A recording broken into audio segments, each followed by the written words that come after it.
네, 안녕하십니까. 혼다 모빌리티 카페에서 준비한 스페셜한 이벤트, 요즘 핫 이슈죠. 혼다 이클러치 시스템이란 무엇인가 주제로 토크 콘서트 진행을 맡게 된 혼다 카페 더고의 큐레이터 김태형입니다. 반갑습니다. 우선 이 자리를 만들어주신 혼다 모빌리티 카페 더고의 센터장님이신 이준종 센터장님께 감사의 말씀을 드리면서 본격적인 토크 콘서트를 시작해 보도록 하겠습니다. 오늘의 토크 콘서트는 약 2시간 동안 진행될 예정입니다. 혼다 이클러치 시승 후기부터 혼다 이클러치 시스템에 관한 내용과 베테랑 라이더들에게는 혼다 이클러치가 시스템이 어떤 의미일지, 그리고 혼다 이클러치가 어디까지 확장이 될 수 있을지 총 4가지를 주제를 가지고 이 이야기를 진행해 볼 예정입니다. 마지막으로 오늘 끝까지 자리에 참석해 주신 여러분들을 대상으로 럭키드로우 이벤트를 또 진행을 할 예정입니다. 자, 끝까지 자리에 착석해 주시면 감사드리겠습니다. 그러면 오늘 다양한 이야기를 들려주실 패널 3분을 먼저 소개해 보도록 하겠습니다. 우리 나경남 기자님 먼저 인사 부탁드리겠습니다. 네, 여러분 안녕하십니까? 네, 월간 더모토의 나경남 편집장입니다. 저희 책 깔아놨는데 보시고 가져가셔도 됩니다. 네, 감사합니다.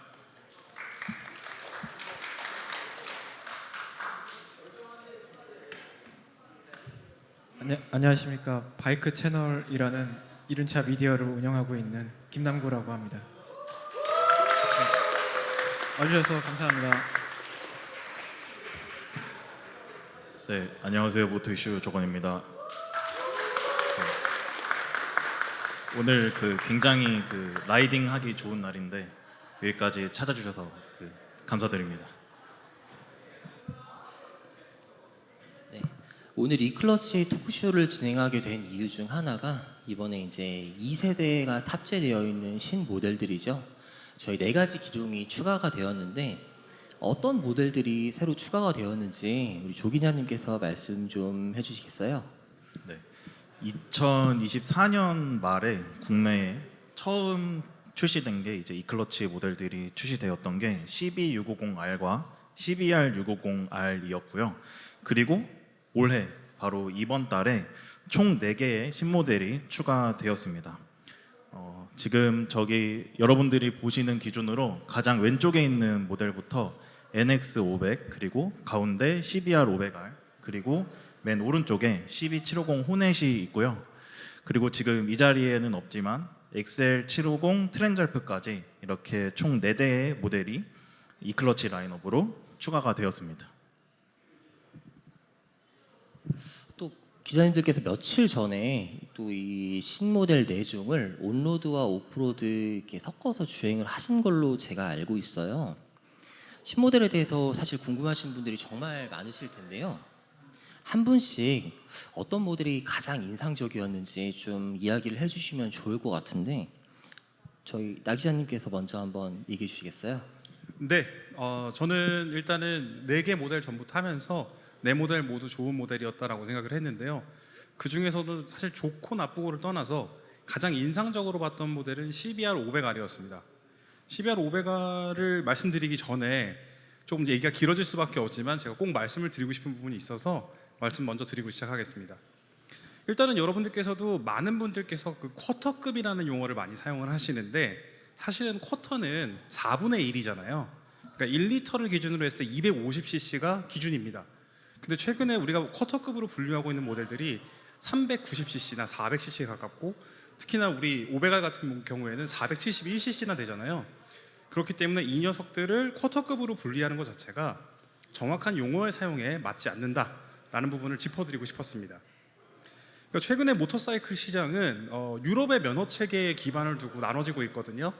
이게 A2 라이센스, 그러니까 라이센스 등급에서 A2가 있는데 이것이 배기량과 상관없이 최고 출력을 35kW 미만으로 제한을 하고 있습니다. 이것을 마력으로 환산하면 47마력 정도 되고 그러니까 48마력 미만이 될 거예요. 그래서 이 클래스 안에서 굉장히 다양한 모델들이 경쟁을 펼치고 있는데 48마력 미만이라면 아무래도 최고 마력을 낼 수 있는 모델이 경쟁에서 유리하겠잖아요. 그러니까 배기량들이 여유 있는 편이 훨씬 좋습니다. 그래서 어떻게 보면은 닌자 같은 모델의 경우에는 250, 300, 400, 500까지 지금 올라왔고요. 근데 혼다의 경우에는 그렇게 안 했습니다. 애초에 500 시리즈를 런칭을 해버렸고 계속해서 강화되는 환경 규제 같은 것들에 대응하기가 훨씬 편했어요. 그리고 마력도 제일 많이 나왔고요. 다시 말씀드리면은 그 현재 모터사이클 시장은 그래서 125cc 미만 그리고 35kW 미만 그 이상 이렇게 3단계로 나눠진다고 보시면 좋을 것 같고요. 아무래도 대배기량으로 입문하기 위한 클래스가 A2 클래스다 보니까 이쪽에서 굉장히 다양한 브랜드들이 다양한 모델들을 내놓고 경쟁을 하고 있어요. 근데 국내에서는 이 기준을 따르지 않습니다. 그렇기 때문에 유럽에서 만날 수 있는 CBR 500R보다 한국에서 만나는 모델이 마력이 3마력이 더 높을 겁니다. 굉장히 혜택이라고도 볼 수 있고요. 애초에 그 CBR 시리즈의 모양을 계승하고 있는 모델이기 때문에 되게 스포티한 이미지를 갖고 있고 그러면서도 이 클러치를 적용하고 있기 때문에 아주 쉽고 편안하게 스포츠 장르로 진입할 수 있는 진입 모델로서 굉장한 가치를 갖고 있다고 생각을 했습니다. 물론 이제 CBR 650R의 경우에도 그래서 굉장히 인기가 높았잖아요. 특히나 이제 또 젊은 층이나 신규로 모터사이클을 접하셨던 분들 그리고 초보자분들의 경우에는 A2 클래스 안의 모터사이클들을 많이 선택을 하시는데 이분들이 도로에서 가장 걱정하는 부분 중에 하나가 조작 실수로 시동을 꺼트려서 그 자리에서 넘어지는 흔히 말하는 제꿍 같은 것들을 많이 걱정을 하시는데 이 클러치가 탑재된 CBR 500R의 경우에는 그런 걱정은 접어놓을 수 있기 때문에 제 생각에는 신규 라이더들을 더 위쪽으로 끌어올리는 아주 좋은 입문용 모델로서 역할을 선도적으로 해줄 것이라고 기대를 했습니다. 제가 CBR 500R에 대해서 가장 집중해서 봤던 부분은 딱 그 부분이었습니다. 네. 네, 나 기자님께서 저 CBR 500R에 대해서 정말 좋은 말씀을 해주셨는데요. 사실 500R이라는 바이크가 조금 의미가 사실 있는 바이크라는 생각이 들어요. 말씀해주신 대로 스포츠성을 가지고 있으면서도 약간 육각형에 가까운 밸런스를 가지고 있으면서 입문자에서부터 어느 정도 투어 라이딩까지 가능한 모델이잖아요. 그런데 500R이 아무래도 입문을 고민을 하시는 분들이 계시지만 약간 배기량이라든지 어떤 포지션에 대한 좀 부담감 때문에 접근이 조금 쉽지 않은 부분이 있었는데 그런 포인트가 이제 이 클러치와 같이 맞물려서 어떤 시너지를 발휘하게 될지 뒤쪽에 조금 더 이야기를 해주시면 너무 좋을 것 같습니다. 그럼 다음으로 우리 김남구 기자님께서는 어떤 바이크가 좀 마음에 드셨을지 말씀해 주시면 좋을 것 같습니다. 그 얼마 전에 여기 카페 더구에서 시승회를 진행했었어요. 그래서 한 3, 4일밖에 안 된 것 같아요. 그래서 저희도 지금 바이크 채널에 영상을 업로드 해놨고 방금 전에 말씀해 주셨던 CBR 500R 같은 경우에는 나경란 선배가 해주신 것처럼 A2 클래스 그러니까 입문자들을 위해서 그 이 클러치가 장착됐을 때 시너지 효과가 있다 이렇게 좀 해석을 할 수가 있는데 저는 그래서 CB750 호넷을 탔을 때 CB750은 사실 입문 기종이라 보긴 힘들잖아요. 이제 마력도 91마력에 배기량도 755cc고 하다 보니까 이전에도 계속 호넷을 좋아했던 기종이긴 하지만 과연 이게 이 클러치는 되게 편의적인 부분이 강조되어 있는 시스템이라고 저는 생각을 했는데 과연 이게 입문 기종 이상에서 이제 스포티한 성능을 이제 발휘해야 되는 호넷 750 같은 기종에 어울릴까 생각을 했을 때 사실 잘 몰랐어요. 감이 잘 안 오더라고요. 이게 과연 재미가 있을까? 좀 이해한 부분이 있었는데 3일 전, 4일 전에 타보고 나니까 이게 스포츠성이랑도 되게 잘 어울리더라고요. 그러니까 일반적인 퀵시프트보다 훨씬 더 예민하게 반응하고 적절하게 딱딱딱딱 들어가니까 특히 스포츠 라이딩에서는 고회전을 많이 쓰고 그리고 고속 영역을 많이 쓰잖아요. 근데 거기서 다운시프트 하거나 업시프트 할 때 실수가 있다? 이러면 좀 되게 위험할 수도 있잖아요. 그런 부분에서 CB750 호넷에 이 클러치가 결합됐을 때 충분히 스포티하게 재밌게 탈 수 있구나. 그런 부분이 좀 인상 깊게 느껴졌습니다.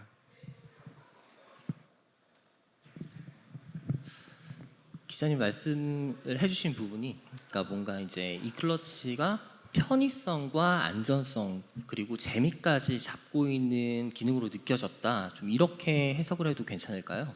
맞습니다. 네. 네, 그럼 그 부분에 대해서 뒤쪽에 추가적으로 설명을 해주시면 너무 좋을 것 같습니다. 다음으로 우리 조 기자님께서도 바이크에 대해서 좀 설명해 주시면 좋을 것 같습니다. 네, 저는 그 4개 모델 중에 그 어드벤처 모델들의 시승을 하기 전에도 좀 집중을 해서 타려고 생각을 했었고요. 실제로 타고 나서는 트렌잘프가 가장 인상 깊었습니다. 실제로 이 이클러치가 달리고 나서 가장 많은 관심을 받을 수도 있는 모델이라고 생각을 했어요. 사실 그 전에 트렌잘프가 나왔을 때 저는 그 완성도나 이런 거에 비해서 국내에서 조금 관심도가 좀 떨어지지 않았나라고 생각을 했었는데 이번에 이클러치가 달리면서는 그런 부분을 많이 관심을 받을 수 있을 거라고 생각을 했고요. 이번에 그 시승 코스에서 이제 빛보장로가 있었는데 지금 보시는 것처럼 여기가 생각보다 그 물길이 패여 있고 이래서 그 오프로드 경험이 많이 없는 저 같은 라이더들은 사실 약간 긴장할 수밖에 없는 코스였습니다. 특히나 이제 우리가 오프로드에서 걱정하는 건 오르막을 올라가다가 시동이 꺼져서 다시 출발해야 되거나 이럴 때 이제 좀 체력이 쓰거나 실수해서 넘어지게 되면은 두려움이 많이 생기는데 제가 중간에 계속 그래서 스스로 주문을 외웠습니다. 스로틀만 신경 쓰자, 스로틀만 잘 감자, 스로틀을 예민하게 더 그것만 딱 신경 쓰자 하니까 정말 쉽게 올라가지고 너무 즐거운 라이딩을 할 수가 있었거든요. 그리고 트렌잘프가 생각보다 그래도 이제 아무래도 배기량이 있다 보니까 시트구나 무게가 있는 바이크인데 그런 부분의 부담을 정말 획기적으로 줄여줬기 때문에 저는 가장 뭔가 인상적인 모델이었습니다. 바로 며칠 전에 시승을 하셔서 그런지 소감이 더 생생하게 느껴지는 것 같습니다. 듣다 보니 이 클러치에 대해서 궁금증이 더해지는 것 같은데요. 본격적으로 혼다 이 클러치에 대해서 이야기를 좀 나눠보면 좋을 것 같습니다. 사실 저희 더고 시승센터에서 이 클러치를 조금 경험하러 오시는 많은 고객분들이 아직까지도 이 클러치가 그러니까 다른 자동 변속기와 어떤 차이점이 있는지 사실 조금 머릿속으로 잘 안 그려지시는 경우들이 많은 것 같아요. 거기다 또 심하게까지는 이 클러치라고 해도 그냥 배기량 높은 스쿠터 아니야? 라고 생각을 하시는 분들까지 계시더라고요. 그래서 이 좀 궁금증과 오해에 대해서 해소를 해보면 좋을 것 같은데 슈퍼커브에서부터 이어진 이제 혼다의 변속기에 대한 간단한 연역에 대해서 나 기자님께서 요약을 좀 해주시면은 좋을 것 같습니다. 네, 제가 아니고 김남국 기자님께서 준비를 하셔가지고 네. 제가 간단하게 설명을 드리겠습니다. 그 혼다가 사실 이 변속 시스템에 그 노력이나 시도를 기울여 왔던 거는 오래된 역사가 있습니다. 가장 잘 아시는 1948년도에 출시됐었던 58년 죄송합니다. 1958년에 출시됐었던 슈퍼커브에서 이제 원심 클러치를 탑재해서 이제 조작을 조금 더 간편하게 어떻게 할 수 있을까. 근데 이제 슈퍼커브는 페달을 밟아서 하기 때문에 자동 변속은 아니고 수동 변속이고 최초로 이제 자동 변속을 이제 적용했던 모델은 1962년에 출시했던 주노 M이라는 모델입니다. CVT랑은 조금 구조가 다른데 CVT는 줄리랑 벨트를 통해서 기계식으로 조절이 되는 부분이고요. 주노는 처음에 이제 유압식으로 자동 변속이 됐던 시스템입니다. 근데 이때도 그런 시행착오는 분명히 있었습니다. 이제 그러니까 고회전으로 돌아가서 고압이 됐을 때 뭐 오일이 샌다거나 그런 시행착오를 혼다는 예전부터 이제 쭉 겪어왔던 거죠. 그리고 이제 혼다가 조금 다른 부분, 이제 타 브랜드랑 좀 다른 부분은 소형 모터사이클뿐만 아니라 대형 모터사이클, 그러니까 저희가 지금 레저 모터사이클로 타는 대형 모터사이클에도 다양한 자동 변속 시스템을 적용했던 건데 그 시작이 1977년에 출시됐던 CB750A 에아라 모델을 시작으로 이 혼다 매틱이라는 시스템인데 CB400T까지 이제 혼다 매틱이 적용이 되거든요. 혼다 매틱도 마찬가지로 유압식 토크 컨버터를 통해서 유압식으로 조절되는 방식인데 기어가 1단이랑 2단 이렇게 두 가지 기어 단수가 있습니다. 그래서 이제 기어 레버는 없고 페달을 통해서 변속을 하고 그리고 이제 엔진 브레이크나 이런 수동 변속기의 특성을 그대로 간직하고 있는 그때부터 이제 계속 축적이 되기 시작하는 거죠. 그리고 많이 아시는 텍트 1980년도에 이때는 이제 기계식 CVT죠. 포르자로 기계식 CVT를 점점 발전시키고 또 이제 DN01이라는 실험적인 모터사이클에서는 휴먼 프렌들리 트랜스미션 HFT라고 해서 요거는 기계식과 유압식을 결합시킨 겁니다. 다양한 시도를 하면서 이제 시행착오도 겪으면서 그리고 이제 탄생한 부분이 2010년도에는 현재까지도 적용이 되고 있는 DCT 모델, 아프리카 트윈이나 골드윙, 뭐 NT 1100, XADV 그리고 뭐 다양한 지금까지도 지금 롱런하고 있는 이제 자동 변속 시스템이죠. 하지만 이 DCT에서 약간의 아쉬운 점이라고 볼 수 있는 부분은 기어 레버가 없어서 수동 변속에 즐거움을 느끼지 못한다. 이런 이제 단점까지 모두 상세해서 최종적으로 혼다가 출시한 변속 시스템이 이클러치라고, 이 오랜 노하우와 데이터를 통해서 탄생한 시스템이라고 설명드릴 수 있겠습니다. 네.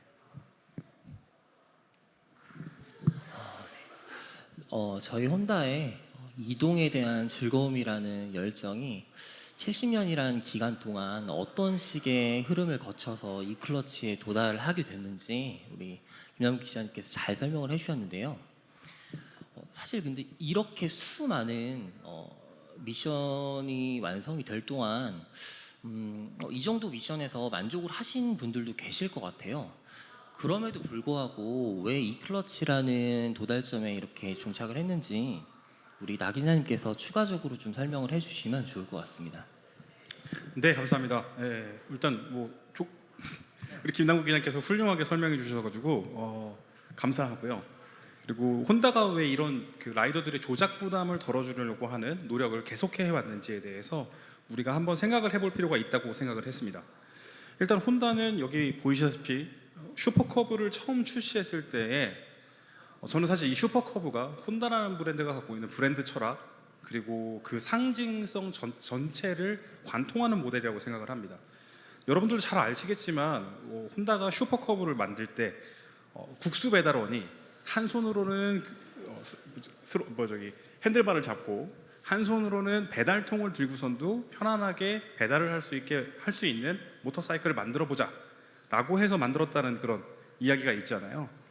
결국에는 그 이동의 편의성을 더 쉽고 편안하게 하는 것은 시장 확대에도 굉장히 큰 기여를 하는 것은 물론이고요.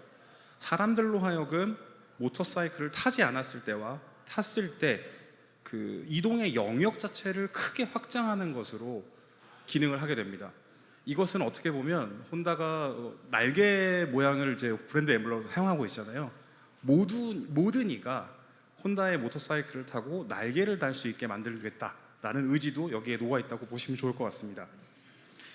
혼다의 이 클러치 역시도 새롭게 접근하시는 분들, 모터사이클을 낯설고 어렵게 생각하시는 분들한테 모터사이클 입문할 때 날개를 달아주는 역할을 해낼 것이라고 생각이 됩니다. 물론 이렇게 해서 모델이 많이 판매가 된다면 시장 전체의 활성화에도 큰 기여를 할 수 있을 것이라고 생각이 됩니다.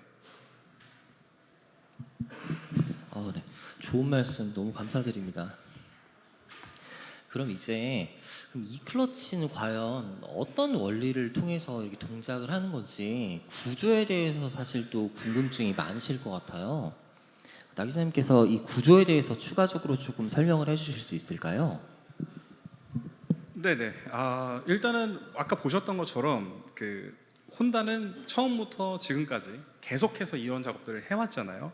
그러니까 이것을 다 해본 혼다가 이 클러치를 만들게 되었는데 그 결국에 모터사이클이라고 하는 것은 조작의 재미를 남겨둬야 된다라고 해서 이 본질 자체를 혼다가 깨닫고 이 클러치를 만들었다라고도 얘기할 수 있을 것 같아요. 지난 2024년도에 이 클러치를 런칭을 할 때 이 자리였는데요. 이때 이 클러치 제어 개발 담당자였던 지금 맨 왼쪽에 계신 분 류자키 씨였어요. 이분이 여기서 이런저런 설명을 해주셨는데 그때의 기념품이 저한테 있습니다. 그때 그 선물로 갖다 주셨는데 서명을 적어서 CBR650과 650R과 CB650R에 이 서명을 남겨서 주셨어요. 저는 사실 이렇게 혼다를 정말 좋아하는 이유 중에 하나는 이 엔지니어들이 자신의 뜻을 펼치기 위해서 노력을 하고 그것에 대해서 무려 개발 기간이 10년이 넘게 걸렸는데 돈을 못 버는 연구를 그렇게 오랫동안 하게 만들었고 그 결과로 이렇게 만들어졌다고 볼 수 있거든요. 일단은 중요한 얘기는 자료 한번 보여주시면 좋겠네요. 네. 이게 지금 이 클러치의 내부 구조도라고 보시면 됩니다. 이거 개념상으로 만들어 놓은 것이기는 한데요. 실제하고 크게 다르지는 않습니다. 모터 구동부하고 수동 조작부 그리고 클러치 작동부가 존재하죠. 저것이 결국에는 구동하는 모터와 기어 그리고 클러치 레버 샤프트가 있는데 클러치 레버 샤프트가 요거고요. 굉장히 똑똑하게 잘 만들어놨습니다. 이 세 개의 파트로 나눠져 있기 때문에 이 클러치 정말 자동으로 작동을 할 때 전동으로 그 기어를 모터가 돌려서 기어를 움직여가지고 클러치를 잡아당기는 작업을 해주는 거죠. 그리고 수동으로 클러치를 레버를 잡았을 때 연결되는 파트가 다르게 설정이 되어 있습니다. 그러니까 이게 결국에는 핵심이고요. 요것을 가능하게 했기 때문에 자동 변속이 아니라 클러치를 자동으로 잡아주는 역할과 라이더가 자신의 의지를 투영해서 클러치를 동시에 조작할 수 있는 것이 동시에 가능하게 됐다라고 봐주시면 좋을 것 같습니다. 이 자체는 굉장한 이점을 만들어내는데요. 사실은 구조적으로는 어떻게 보면 대단히 간결하게 만들어 놓은 겁니다. 그러니까 이때도 얘기했던 게 그거였어요. 10년 넘게 이걸 개발하면서 정말 어려웠다라는 스토리를 얘기를 해줬고, 최초의 이 시스템을 개발했을 때 최초의 프로토타입이 나왔을 때는 그 회사 내부에서 별명이 라퓨타였대요. 그 애니메이션 천공의 성 라퓨타 잘 아시나요? 그러니까 엄청 컸다는 얘기예요. 엄청나게 큰 사이즈여서 이걸 어떻게 쓰냐 이런 얘기가 있었다가 그것을 또 열심히 개발을 해서 만들어 놨던 것이 그 석화, 일본의 그 제가 이름이 기억 안 나, 이와가키였나 해가지고 굉장히 큰 자연산 석화 굴 모양 닮았다. 그 되게 크대요. 손바닥 이상으로 큰 굴인데 그렇게 큰 사이즈였다. 하지만 현재는 이렇게 보시다시피 굉장히 간결하고 조그맣게 잘 만들어서 적용을 하고 있는 것입니다. 간혹 그 이클러치 시스템에 대해서 그 부상을 조금 우려하는 분들이 있거든요. 아무래도 그 원래 클러치 케이스보다 조금 더 부피가 있으니까. 그런데 저는 이번에 그 오프로드에서 타면서도 사실 전혀 그런 뭔가 불편함, 뭐 위험 같은 거는 못 느꼈던 것 같습니다. 어떠셨나요? 맞습니다. 일단은 여러분들께서 많이 불편하시다고 생각하실 수도 있어요. 왜냐하면 기존에는 없던 부분이 생긴 거니까요. 옆에 이렇게 조금 튀어나와 있는 것도 있고요. 근데 그 CBR 650R과 650R, 1260R이 출시됐을 때도 저희가 엔진에서 얼마만큼의 크기를 더 튀어나왔는가를 확인해 봤을 때는 사실은 얼마큼이었죠? 2.5cm? 1인치 정도? 네, 그 정도. 그 정도 튀어나와 있었던 것이었고, 사실 이게 위험하다고 생각하신다면 모 브랜드의 그 박서 엔진은 살아남을 수가 없었을 겁니다. 근데 또 이번에 특히나 여기 있는 NX500이나 트렌잘프 같은 경우에는 그런 피드백, 소비자들의 피드백도 충분히 녹여낸 것 같아요. 이 클러치 유닛 자체를 조금 더 앞쪽으로 이동을 시켜가지고 오프로드 부츠의 경우에는 좀 더 크고 되게 튼튼하게 만들어 놓잖아요. 그 상태에서도 간섭이 생기지 않도록 만들어놨다, 이렇게 디자인했다라고 이야기를 들었습니다. 제가 실제로 이번에 시승을 할 때 그 어드벤처 부츠를 신고서 주행을 하면서 일부러 그 스텝 포지션이라던가 혹은 몸의 포지션을 굉장히 많이 주면서 라이딩을 해봤습니다. 혹시나 하는 것 때문에. 근데 정말 전혀 불편함이 없었고요. 지금 이 클러치 시스템은 그 더해지면은 무게가 딱 2kg이거든요. 그런데 아까 말씀해 주셨던 대로 그 신형 750 시리즈는 좀 더 그 레그의 공간을 확보하기 위해서 이 시스템 자체의 설계를 조금 더 앞으로 옮기면서 축이 하나가 더해졌다고 합니다. 근데 축이 더해지면 이제 무게가 늘어날 수밖에 없잖아요. 근데 그 케이스 자체의 또 경량화를 통해서 결국엔 그래서 1세대도 그렇고 2세대 이 클러치도 둘 다 이제 무게는 2kg으로 이해하시면 될 것 같습니다. 이 클러치의 구조적인 설명과 함께 유닛의 크기가 우려하시는 것들에 비해서는 무게도 나가지 않을 뿐더러 라이딩 부츠를 착용한 상태에서 조금 이렇게 공격적이거나 오프로드 주행을 하는 데 있어서 전혀 간섭을 하지 않는다, 염려를 하지 않으셔도 된다. 이런 내용으로 들렸는데요. 너무 이제 생생한 이런 후기 좋은 것 같습니다. 자, 그러면 지금 듣고 계신 방청객들 중에서도 계실 것 같고, 실제로 제가 저희 시승센터에서 고객분들 응대를 하면서 가장 많이 드는 질문 중에 하나가, 그래서 이 클러치가 기존에 있는 여러 오토매틱 시스템들과 어떤 차이가 있는지 이 부분에서 가장 많이 궁금해 하시는 것 같아요. 최근에 여러 브랜드에서 오토미션 바이크를 선보이면서 좀 더욱 그런 궁금증들이 생기실 것 같은데요. 어떤 차이가 있을지 조 기자님께서 한번 말씀해 주실 수 있을까요? 그 혹시 이 자리에도 그 뭔가 오해를 하고 있는 분이 계실지는 모르겠는데, 그 아까 쭉 그 변속 시스템의 역사에 대해서 설명을 해주셨지만, 결국에는 지금 현행 모델을 기준으로 보면 혼다의 오토미션 모터사이클은 DCT를 가지고 있다고 생각해 주시면 되고요. 어디까지나 이 클러치는, 그러니까 우리의 수동 클러치 조작을 서포트해주는, 결국에는 이거는 수동 변속기라는 것은 변함이 없는 사실일 것 같습니다. 그래서 결국에는 클러치 레버의 조작 자체야 클러치가 붙고 떨어지는 것들은 도와주지만, 라이더가 풀 레버를 통해서 기어 변속은 스스로 해야 되는 거죠. 그래서 지금 공교롭게도 그 혼다 이클러치가 나왔던, 처음에 이제 공개했던 2023년도 말쯤에 타 브랜드에서들은 그 자동 변속기들을 내놓았어요. 그래서 그 시점이 조금 이제 비슷했기 때문에 그런 오해가 더 많아졌다고 저는 생각을 하는데요. 그런데 여기서 또 전 짚고 싶은 게, 이제 타 브랜드들의 AMT라고 하는 것들은 결국에는 싱글 클러치를 가지고 있기 때문에 혼다는 듀얼 클러치, 그러니까 이거는 완전히 또 그 기본의 설계 자체가 완전히 또 다른 것이라고 생각을 해주시면 될 것 같습니다. 그래서 결론적으로는 그 혼다의 이 클러치는 오토매틱이 아니다, 매뉴얼 미션이다라는 점을 이해해 주시면 감사하겠습니다.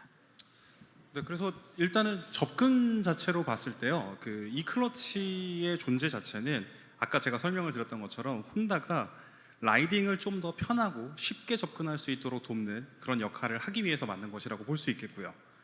그러니까 어떻게 보면 그 같은 고민에서 출발했다고 볼 수 있어요.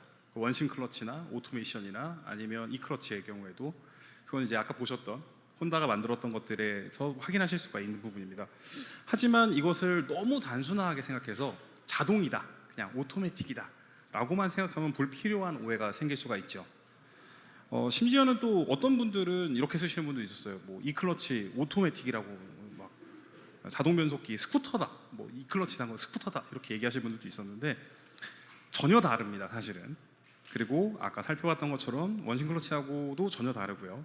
DCT하고도 전혀 다릅니다.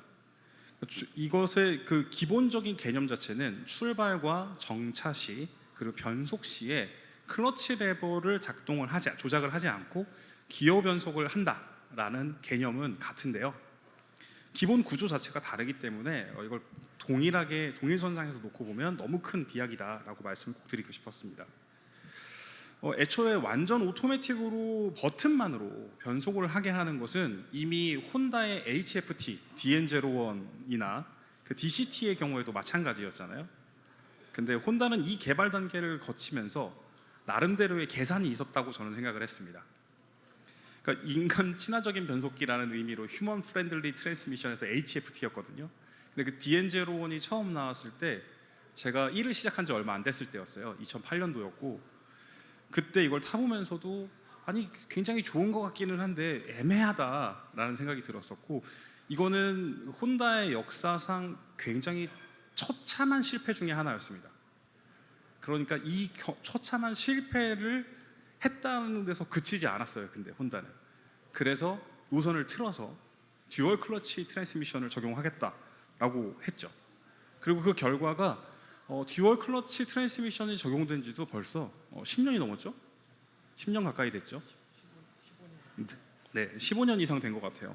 그것을 적용을 해서 나온 모델들이 모터사이클의 왕, 골드윙 같은 모델부터 지금 스쿠터로 인식이 되고 있는 포르자, 그리고 XADV 750 같은 모델이 거기에 포함이 되는데 사실은 그 형태적인 것이나 기능적인 면에서 포르자라던가 XADB를 스쿠터로 분류하고 있지만 정확하게 엄밀하게 말하자면 이 녀석들은 듀얼 클러치 트랜스미션을 갖고 있는 매뉴얼 모터사이클이지 사실은 스쿠터라고 분류하는 것은 약간 온당치 않다고 저는 좀 생각을 하는 편입니다.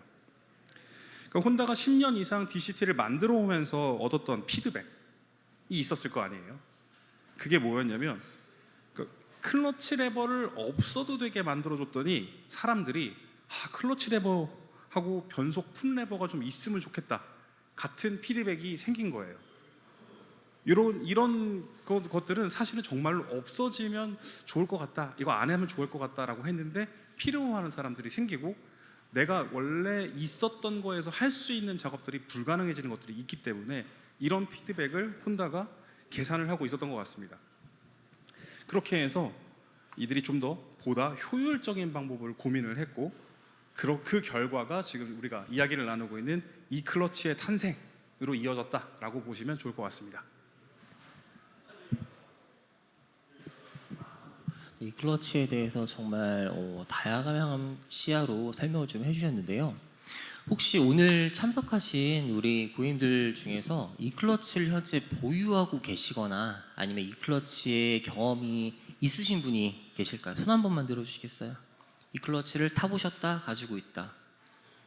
우리 고객님 혹시 보유를 하고 계신 걸까요?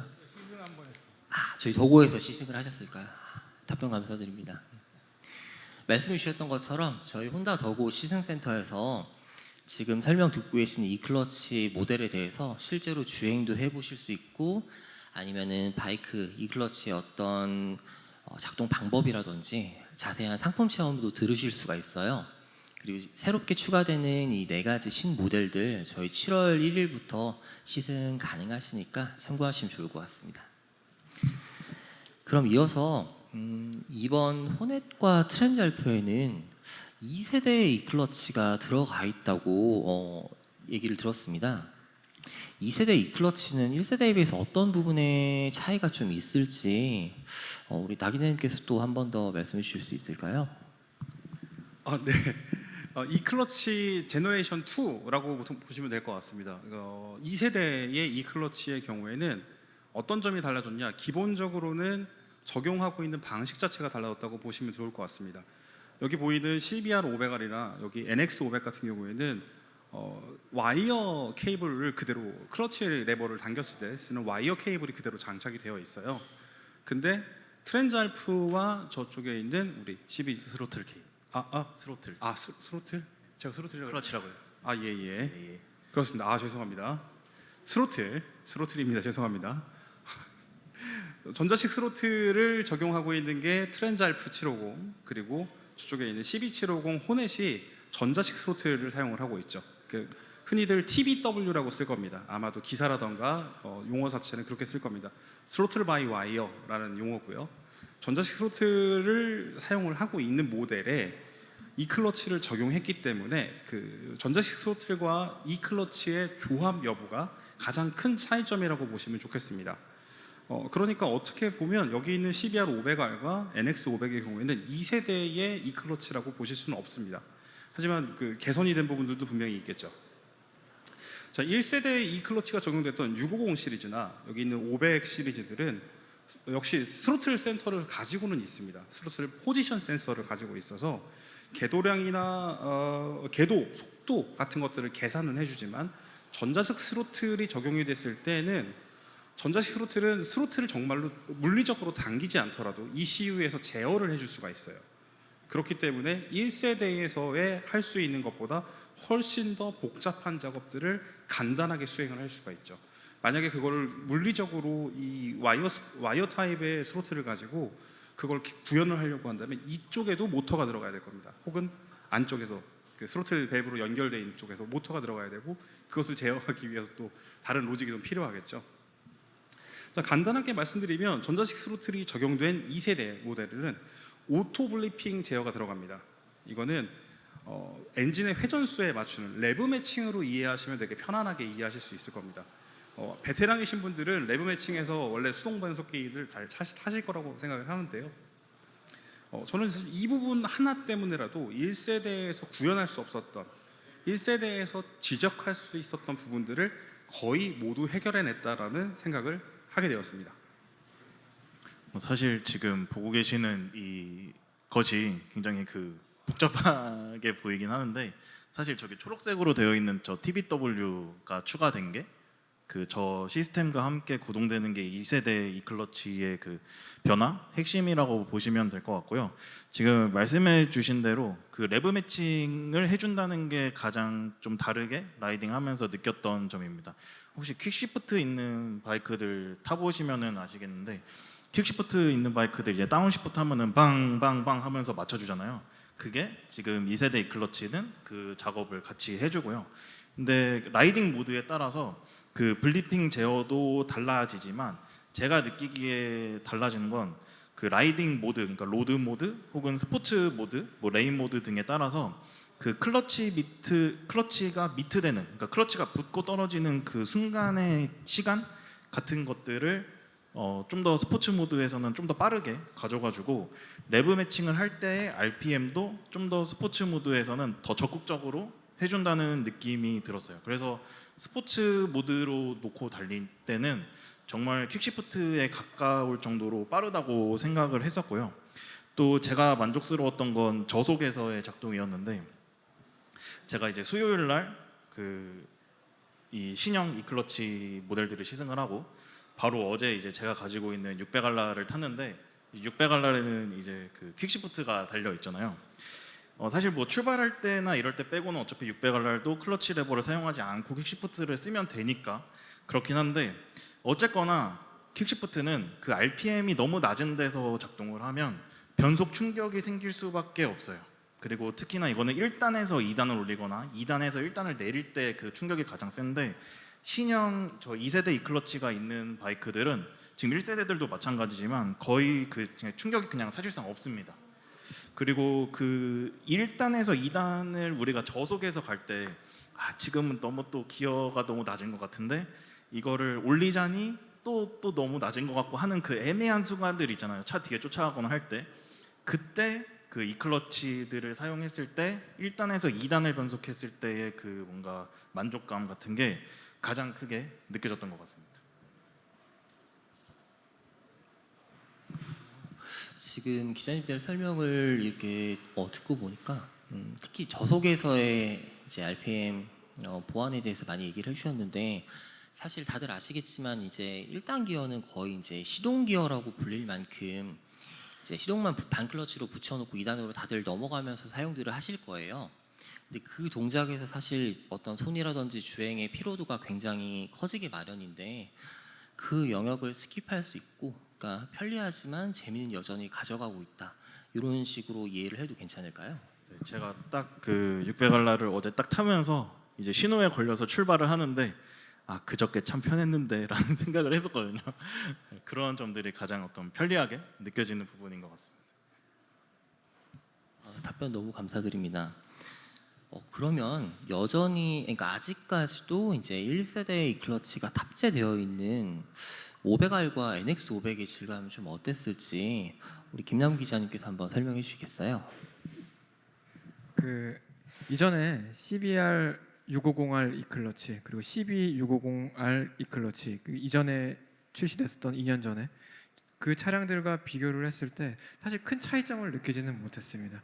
여전히 부드럽게 기어가 잘 들어가고 변속하는 데에도 문제가 없고 다운시프트 했을 때에도 뭔가 변속 충격이 더 크게 느껴진다거나 그런 부분이 없고 일반적인 킥시프트와 비교를 했을 때 훨씬 더 부드럽게 기어가 들어가고 스로틀을 열지 않고 닫았을 때도 기어업이 충분히 잘 되고 기어 다운도 잘 되고 해서 저는 사실 크게 2세대 이클러치라고 불리는 스로틀 바이 와이어와 결합된 이클러치와 비교했을 때 엄청나게 큰 차이가 있다고는 생각이 들진 않았어요. 근데 바로 이제 번갈아 가면서 타봤을 때는 확실히 이 전자식 스로틀이 장착되어 있는 2세대 이클러치가 조금 더 치밀하게 아무래도 이 데이터 값이 잘게 쪼개져 있으니까 그 사이사이로 재빠르게 탁탁탁탁 들어간다는 느낌이 들었습니다. 하지만 일반적인 그러니까 이게 저는 그런 생각도 들어요. 이제 500R과 NX500은 50마력이고 이제 트렌즈 알프와 호넷은 91마력이다 보니까 그런 부분에서 조금 더 부드럽게 들어가고 좀 더 상세되는 부분에서는 1세대 E클러치도 뭐 충분히 이 마력대에서는 활용하기 좋다, 그런 생각이 많이 들었습니다. 일단 근데 저는 말씀해 주신 것처럼 큰 차이가 없지는 않다고 생각해요. 그러니까 전자식 스로틀하고 연결되는 2세대 E클러치는 사실은 완성도 면이나 그 기능할 수 있는 자체에서 완벽하게 1세대를 훌쩍 뛰어넘는 단계라고 생각을 합니다. 근데 이제 이 500R이라던가 NX500 같은 모델에 한꺼번에 E클러치를 적용을 하면서 전자식 스로틀까지 적용을 하려고 하면 사실은 여러분도 잘 아시다시피 이 500 시리즈들은 여러 종류가 있잖아요. CBR 500R 있고 뭐 호넷도 사실은 500 CB500 호넷 모델도 있고 레벨 500도 마찬가지고요. 이들은 이걸 시리즈 모델로 갖추고 있기 때문에 한 모델을 위해서 뭐 두 개 모델을 위해서 이 전자식 스로틀로 바꾸는 일은 없을 거예요. 한꺼번에 바꿔야 하는 타이밍이 온다면 한꺼번에 진행을 할 거라고 생각하고 이 클러치를 장착하면서 전자식 스로틀로 변경까지 함께 하겠다. 그러면 가격의 인상폭이 훨씬 높았을 수밖에 없을 거라고 생각을 합니다. 그래서 저는 이제 이 1세대가 적용되어 있는 500R이나 지금 750 모델의 경우에는 2세대에 적용되어 있는 750 모델의 경우에는 클래스에 맞게 아까 말씀드렸던 것처럼 이 녀석들은 A2 클래스에 해당하는 모델이고 그 750 모델들은 그 이상의 모델이기 때문에 적절하게 잘 클래스에 맞춰서 배분했다고 생각이 들었습니다. 근데 이제 제가 말씀드리고 싶은 건 혼다가 이 500 시리즈들을 전개하면서 가장 잘했던 전략이 무엇이냐? 점진적으로 상품의 가치를 높여왔다라고 하는 점입니다. 여기 보시는 그 도리식 포크, 더블 디스크 브레이크, 뭐 HSTC 그리고 TFT 계기반 이런 것들이 최초에 나왔을 때는 없었던 것들이었어요. 이것들이 점진적으로 추가가 됐고 이게 하나씩 추가될 때마다 모델들이 공통으로 이것을 적용을 하면서 가격 인상폭을 크게 키우지 않으면서 하나씩 업데이트를 해냈습니다. 그래서 적정선의 가격을 항상 유지를 해왔고 저는 이게 결국에는 500 시리즈가 A2 클래스 유럽에서의 이 대외기량 입문용 모델에서 굉장히 중요한 역할을 했다고 생각이 됩니다. 해외에서 어떤 기자들이 이렇게 얘기를 합니다. 그래서 혼다의 이런 전략을 기술적인 낙수 효과다. 그러니까 상위 클래스에서 썼던 고급 기술들이 차츰 그 밑에 있는 나머지 클래스들로 확대되고 확대 전파되고 효율적인 그 가운데서도 가장 효율적이고 꼭 필요한 부분들을 공통으로 적용하는 걸로 현실적인 비용으로 라이딩의 그 가치를 기능 자체를 높이는 그런 효과를 만들어낸 것 같습니다. 지금 CBR 500R에도 적용되어 있는 프론트 포크가 쇼와의 SFF BP거든요. 세퍼레이트 펑션 프론트 포크 빅 피스톤이에요. 빅 피스톤도 굉장히 고급 기술이었고 이 좌우측의 기능을 달리하는 세퍼레이트 펑션의 서스펜션도 굉장히 고급 기술이었어요. 그리고 5인치 풀컬러 계기판 그리고 레디얼 마운트 브레이크 이런 것들도 그 예라고 말씀드릴 수가 있겠습니다. 사실은 더 많은 모델에서 더 좋은 고성능의 파츠를 많이 적용하면 사실 좋겠죠. 그리고 이것들을 한꺼번에 대량으로 생산을 했을 때 그러면 이런 부품들을 구매하는 단계에서 혼다는 비용을 절감할 수 있고 그 효과는 사실은 고객들, 우리 라이더들이 실제로 모델을 선택할 때 그 비용 자체, 부담 자체를 줄여주는 역할을 하게 될 수 있습니다. 그래서 실제로 혼다에 적용되어 있는 이런 파츠들, 브레이크 니신 사용하고 있고요. 포크는 서스펜션의 경우에는 쇼와 제품들을 많이 사용을 하죠. 그리고 안에 ECU라든가 이런 칩들은 K힌의 것을 사용합니다. 근데 이 세 개 브랜드가 하나로 합쳐졌어요. 네, 지금 이제 한 회사입니다. 아스테모라는 이름의 한 회사로 합쳐졌고 여기에도 원래 혼다가 굉장히 많은 지분을 갖고 있었는데 지난 1년도 안 된 것 같은데요. 혼다가 이들의 주식을 과반 이상으로 확보를 해서 사실상 이제 이 브랜드들은 혼다의 자회사나 다름없게 됐습니다. 이렇게 되면 비용을 최대한 절약하면서 신기술을 개발하고 그것을 상위 모델에 적용한 다음에 차츰 다른 클래스로 확대할 수 있는 그런 과정을 아주 잘 만들어놨다고 생각이 됐어요. 이거는 이제 이런 통합적인 시스템이 생산 체계에 녹여냈을 때 굉장한 이점을 만들어내는 거라고 생각을 합니다. 실제로 혼다는 이 클러치 라인업들을 확대하기 위해서 이것에 관련되어 있는 공장이라던가 이쪽도 대응하기 위해서 앞으로의 수요가 늘어날 것을 대응하기 위해서 준비를 또 해놓은 부분들이 있었습니다. 그러니까 우리 흔히들 기술의 혼다라고 많이들 얘기를 했었는데, 혼다가 기술적으로 앞서간다라고 얘기를 하는 것은 단지 이들이 적용하는 기술 자체가 대단히 훌륭하기 때문이 아니라 이런 기술들을 현실적인 단계에서 기획하고 생산해서 그것들도 구매해가지고 실제 제품들에 적용하는 방법에서 적절한 비용이라고 하는 명제를 충족시키기 위해서 노력해왔다라는 부분을 꼭 말씀드리고 싶었습니다. 네, 적절한 가격에 최고의 제품을 고객님들께 선사해드리기 위한 저희 혼다의 이런 어떤 숨겨진 노력들과 방향성에 대한 우리 나 기자님의 관점, 네, 너무 감사드리고요. 그리고 앞서 김남국 기자님께서 말씀해 주셨던 1세대 이클러치와 2세대 이클러치, 그러니까 둘 다, 그러니까 제가 듣기에는 둘 다 사실 이미 너무 뛰어나고, 그러니까 1세대 이클러치라고 해서 2세대 이클러치 기능에 비해서 뭔가 도드라지게 차이가 나진 않는 것 같다. 하지만 그게 고배기량 모델로 넘어갔을 때는 분명히 그 안에 엄청난 디테일이 숨겨져 있다라고 저는 좀 내용이 들렸는데요. 그리고 실제로 저도 이클러치 신 모델들을 주행을 하면서 방금 말씀해 주셨던 2세대 이클러치가 가지고 있는 좀 핵심적인 어떤 방향성에 대해서 제가 좀 느꼈던 것 같아요. 단적인 예로 호넷, 그러니까 굉장히 스트리트 파이터 계열의 공격적이고 조금 경쾌한 라이딩을 즐길 수 있는 모델이죠. 이 호넷을 스포츠 모드를 세팅을 해놓고 RPM을 8,500 정도까지 사용한 시점에서, 그러니까 말씀이셨던 이 클러치에는 블리핑 제어라는 기술이 들어가 있다고 하셨잖아요. 그러니까 레브 매칭 보조를 도와주기 때문에 내가 변속을 하는 시점에 있어서 레브 매칭을 하지 않아도 센서가 알아서 보조를 해준다라는 말씀이신 건데, 실제로 스포츠 모드를 놓고 8,500 RPM까지 올린 상태에서 레브 매칭 동작 없이 스로틀을 연 상태에서 변속을 했는데 RPM 보조가 한 6,600 RPM까지 방어를 해주면서 울컥거리는 느낌이 하나도 없이 그대로 공격적인 스포츠 라이딩이 가능하더라고요. 굉장히 놀랐습니다. 그래서 그런 부분에 대해서 앞으로도 조금 많은 설명을 해주시기를 좀 더 기대를 해보고요.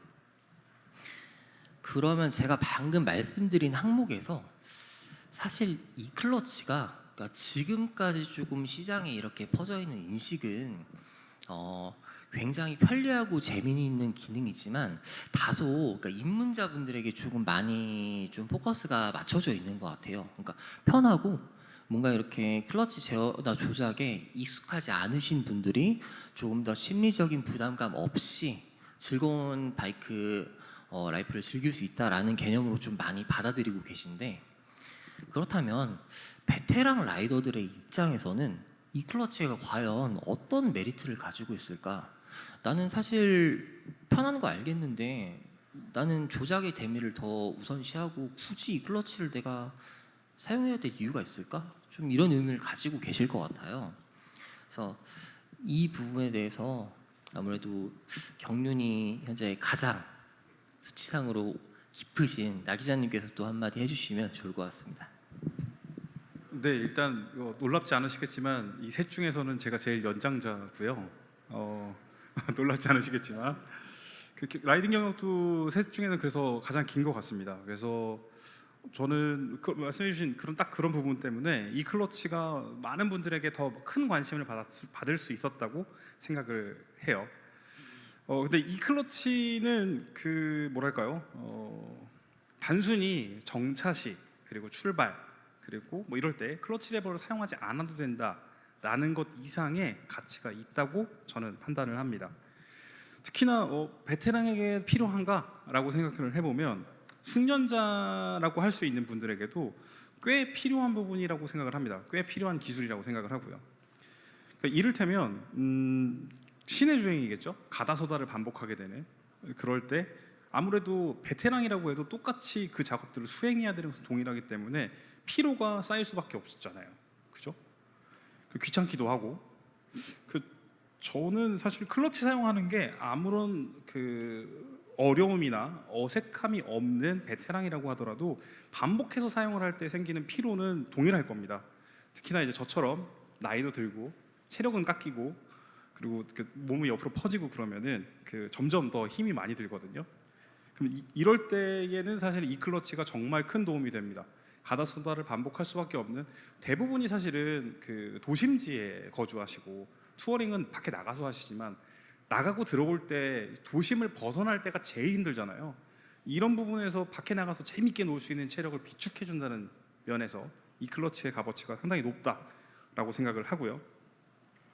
그리고 저도 만약에 이 클러치가 있는 차량과 없는 동일 차종이라고 한다면 당연히 저도 이 클러치 있는 걸 선택할 것 같습니다. 왜냐하면 말씀드린 것처럼 시내에서 벗어날 때 짜증나고 들어올 때 힘들고 그 부분이 경감이 되면 엄청 큰 차이가 있을 거라고 생각이 돼요. 실제로 이런 그 장점은 실제 판매량에서 확실하게 드러난다고 보고 있습니다.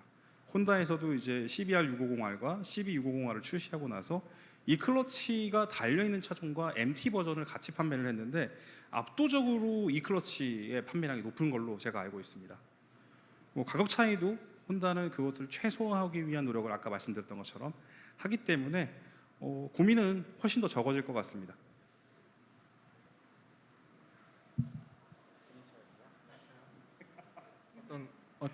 이어서 어떤 이야기를 할까요, 제가? 네. 이 클러치에 대해서. 이 클러치? 베테랑. 그렇죠. 근데 아닙니다. 집중하고 있었는데 너무 집중하다 보니까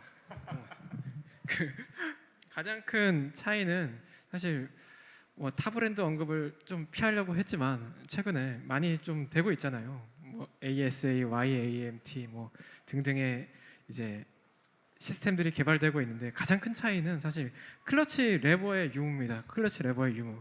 클러치 레버가 없으면 수동 변속이 불가능하죠. 이걸로 이제 동력을 붙였다 끊었다 하니까. 그런데 이 클러치는 MT 모드가 있어요. 그래서 저도 시승을 할 때, 얼마 전에 시승을 할 때 일단 이 클러치 모드로 타보고 이게 이 클러치가 탑재되어 있을 때 매뉴얼 모드로 비활성화를 시키고 매뉴얼 모드로 탔을 때 이게 과연 일반 매뉴얼 모터사이클과 이 클러치가 탑재되어 있지만 매뉴얼 모터사이클 모드로 탔을 때 이 두 가지가 차이가 있는가에 좀 집중을 해서 타봤는데 사실상 차이가 없더라고요. 그러니까 베테랑 라이더 분들이 약간 일단 도심에 나갈 때까지만 이 클러치를 활용하고 이제 뭐 느라째 가락자에 갔다, 이제 말티제에 갔다 해서 이제 와인딩 로드를 탄다. 이때 나는 좀 앞으로 뭐 트랙도 타고 할 거기 때문에 클러치 레버의 감각을 익히고 그런 걸 하고 싶어 하면은 매뉴얼 모터사이클로 주행을 하시면 됩니다. 그렇기 때문에 사실상 베테랑 라이더라고 해서 손해 볼 것이 없다. 그냥 자동차로 따지면은 이제 수동과 자동을 오갈 수 있는 그 선택의 여지를 준 거나 다름이 없다고 생각하기 때문에 베테랑 라이더한테도 필요하고 입문자한테도 필요하고, 그리고 또 이번에 시승하면서 느꼈던 거는 도심에서도 필요하고, 그리고 장거리 라이딩 갔을 때는 이제 주행 시간이 늘어나잖아요. 하루에 300km, 400km 타다 보면은 하루에 7, 8시간도 타잖아요. 그럴 때는 이제 전체적인 피로도를 낮춰주고, 그리고 또 오프로드에서도 엄청 유용하게 느꼈습니다. 그 부분은 또 이따가 말씀을 더 드리도록 하겠습니다. 그래서 베테랑 라이더에게도 매우 필요하다라고 생각합니다. 저는 사실 뭐 저희 채널을 보여주시는 분들은 아실 수도 있지만 저 굉장히 여기서 제일 세 분 중에 나이가 어린데 제가 제일 꼰대거든요. 오토바이는 클러치 레버 잡는 것부터 125cc부터 시작해야 되고 뭐 이런 사고 방식을 가지고 있는 사람이라서 자동 미션 바이크들 굉장히 안 좋아하고, 그런데 자동 미션 바이크들을 탈 때마다 그래서 저는 시승하기 전에 나는 매뉴얼 모드를 많이 쓰겠지라고 생각하지만 실제로 주행하면서는 그렇게 되지 않아요. 그냥 얘는 자동 바이크로 타게 되거든요. 그래서 저도 이 클러치를 탈 때 클러치 레버를 실수로 잡긴 합니다. 습관이 돼서 출발할 때 잡았다가 맞다, 이 클러치인데 왜 잡았지? 하고 그냥 이 클러치 편하게 써야지 하고 타게 됐었는데, 그래서 베테랑 입장에서라고 하면 뭐가 좋았냐? 우리가 매뉴얼 모터사이클을 타면은 양 발과 양 손을 다 써야 되잖아요. 그런데 클러치 레버를 신경 안 쓰면은 왼손이 놀죠. 그러면은 우리는 세 개에만 집중을 하면 됩니다. 그래서 리어 브레이크의 사용량을 줄여간다고 하면은 사실 변속과 브레이킹, 스로틀링만 하면 되는 거예요. 그러면은 해야 되는 게 줄어드니까 훨씬 더 라이딩에 집중을 할 수가 있겠죠. 그래서 오프로드에서 아까 제가 스로틀에만 집중해라고 주문을 외웠던 것처럼 올로드에서도 사실은 스로틀을 이거를 좀 더 세밀하게 감는 연습을 할 수가 있고 브레이킹 타이밍을 가져가는 어떤 이런 것들을 좀 더 세밀하게 할 수 있습니다. 그러면은 실수가 줄어들게 되고 그렇게 된다면 와인딩이나 어떤 이런 부분에서 훨씬 더 모터사이클 라이딩 자체에 집중해서 그 즐거움, 그래서 뭐 다양한 시도를 해볼 수 있다거나 그런 재미가 있을 것 같고, 그리고 클러치 레버를 사용해서 할 수 있는 어떤 스킬 같은 것들이 올로드와 오프로드에서 굉장히 많죠. 그런데 자동 변속기가 있는 모델이라면 그런 것을 연습해볼 여지가 전혀 없는데 반해서 이 클러치가 달려 있는 모델들은 연습을 해볼 수 있다. 그리고 연습을 하다가 힘들거나 오늘은 그만해야겠다라고 하면은 그냥 이 클러치를 사용하면 됩니다. 그리고 그런 부분에 더해서 그 오프로드에서 그 제가 사실 그 아직 영상을 못 올렸는데 그 시승을 하면서 나가다가 녹화 버튼을 안 눌렀어요. 그래서 정상까지 올라갔다가 다시 중간까지 내려가서 올라가는데 이제 그 흙길에서 차를 돌려야 되잖아요. 근데 흙길은 이제 이 공간 자체가 지금 제가 앉아 있는 데서 뭐 여기 바이크 있는 정도, 이 정도밖에 안 되니까 결국에는 이제 바이크에 내려서 바이크를 밀었다 뺐다 해야 되는데, 만약 이게 클러치가 있는 바이크, 그냥 일반적인 매뉴얼 바이크였으면 일단 내려서 N단을 넣고 바이크에 내려서 밀고 빼고 다시 1단을 넣고 출발을 해야 됩니다. 클러치를 살살살살 붙여서. 그때 이제 힘이 들거나 뭔가 또 1단을 넣었다 뺐다 하는 것들의 번거로움이 있는데, 얘는 그냥 1단 넣은 상태에서 내려서 바이크 끌바만 하고서 그냥 출발하면 끝이니까 그때 완전히 이거 완전 대박이잖아 라는 생각을 하게 되더라고요. 그래서 저는 이 클러치가 그 베테랑이라고 필요가 없지 않을 것 같다는 생각을 많이 했어요. 그리고 아까 말씀드렸듯이 어제 600알라를 타면서 그 정차하고 출발할 때 어떤 이점들도 있었지만, 지금 이번에 출시한 4개의 모델이 그 전에 퀵시프트가 다 없던 모델이었거든요. 그리고 퀵시프트가 달린다고 하는 거는 그 이제 업시프트는 상관이 없지만 다운시프트, 퀵시프트가 들어가려면 전자식 스로틀이 들어가야 돼요. 그래서 지금 500 시리즈 같은 애들은 어차피 퀵시프트를 단다고 하더라도 업시프트밖에 안 되겠죠. 그런데 이 클러치를 달면 다운시프트까지 되고 또 정차와 출발 시까지 편하기 때문에 저기 750 시리즈들도 그렇고 얘네들은 사실상 그 옵션으로 봤을 때 플러스 1이 아니라 2개의 옵션이 달린다라고 이해를 해보셔도 좋을 것 같습니다. 이렇게 베테랑 라이더들에게도 이 클러치 기능이 어떤 의미로 다가오게 될지 새 기자님들의 이렇게 다양한 관점을 좀 들어봤는데요. 그럼 이제 이 클러치가 현재 적용되어 있는 모델 외에도 어디까지 확장이 될지 이 부분에 대해서 좀 많이 궁금하실 것 같아요. 다음 모델은 어떤 모델이 적용될 게 가장 유력할까요, 나 기자님? 저도 되게 궁금한데, 사실은 저희가 개발자도 아니고 혼다에서 뭐 개발해도 미리 알려주거나 그런 일은 없거든요. 그래서 저도 사실 궁금한데 뭐 어떻게 사실 이게 그 미디어 런칭을 할 때 기자들 분들이 이제 Q&A 할 때도 사실 가장 많이 나오는 질문이거든요. 다음에는 뭐가 달리냐, 혹은 다음에 출시가 예정되어 있는 어떤 모델에는 이 클러치가 왜 안 달리냐, 뭐 달리냐, 뭐 이런 질문들이 있는데, 일단 저희도 말씀해 주신 대로 궁금하고요. 근데 저희도 몰라요. 저희도 모르고 혼다 분들이 안 알려줍니다. 그 일단은 제가 좀 말씀을 드리면요, 아까 보셨던 류자키 상이 선물 줬던 우리 류자키 씨가 그때도 설명을 그렇게 해줬었는데, 이론적으로는 이 클러치는 현재 존재하고 있는 혼다의 모든 모터사이클 엔진에 적용이 가능합니다. 근데 당연히 순차적인 적용이 이루어질 것 같고, 사실은 국내에 아직 들어오지 않은 나머지 배기량의 모델들 혹은 같은 엔진을 사용하고 있는 모델들 중에서도 이 클러치가 적용되어 있는 모델들이 좀 있어요. 네, 그건 뭐 나중에 설명드리도록 하고, 뭐 아무래도 그 리뉴얼 주기도 있고 뭐 고려할 게 되게 많으니까 저는 이게 내부적으로 국내에 들어오는 것들에 대해서는 알려주시면 제가 활용하도록 하고요.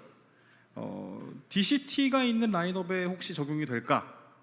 이를테면 골드윙이나 아니면 지금 현재 뭐그 대백이랑 모델, 아프리카 트윈이나 뭐 그런 모델들, DCT가 적용되어 있는 모델들에 과연 이 클러치가 적용이 될 것인가 하는 부분을 생각해 보면 사실 불가능한 건 아닐 겁니다. 근데 현 단계에서 DCT가 적용되고 있는 모델들을 생각을 해보면 애초에 플래그십에 가깝게 설정해 놓은 모델들이었어요. 그러니까 독자 설계였고 자체 설계죠. 그것만을 위한 설계였거든요. 그렇기 때문에 제 생각에는 엔진의 구성이라던가 밸런스 자체도 이미 DCT가 투입되는 것을 전제를 했습니다. DCT 방식을 적용을 하려면 생각보다 무게가 많이 추가가 돼요. 보수적으로는 뭐 몇 킬로 내외겠지만 조금 더 정말 사실 보수적으로 보면 오히려 10kg 이상의 무게 차이가 날 거다라는 얘기도 있습니다.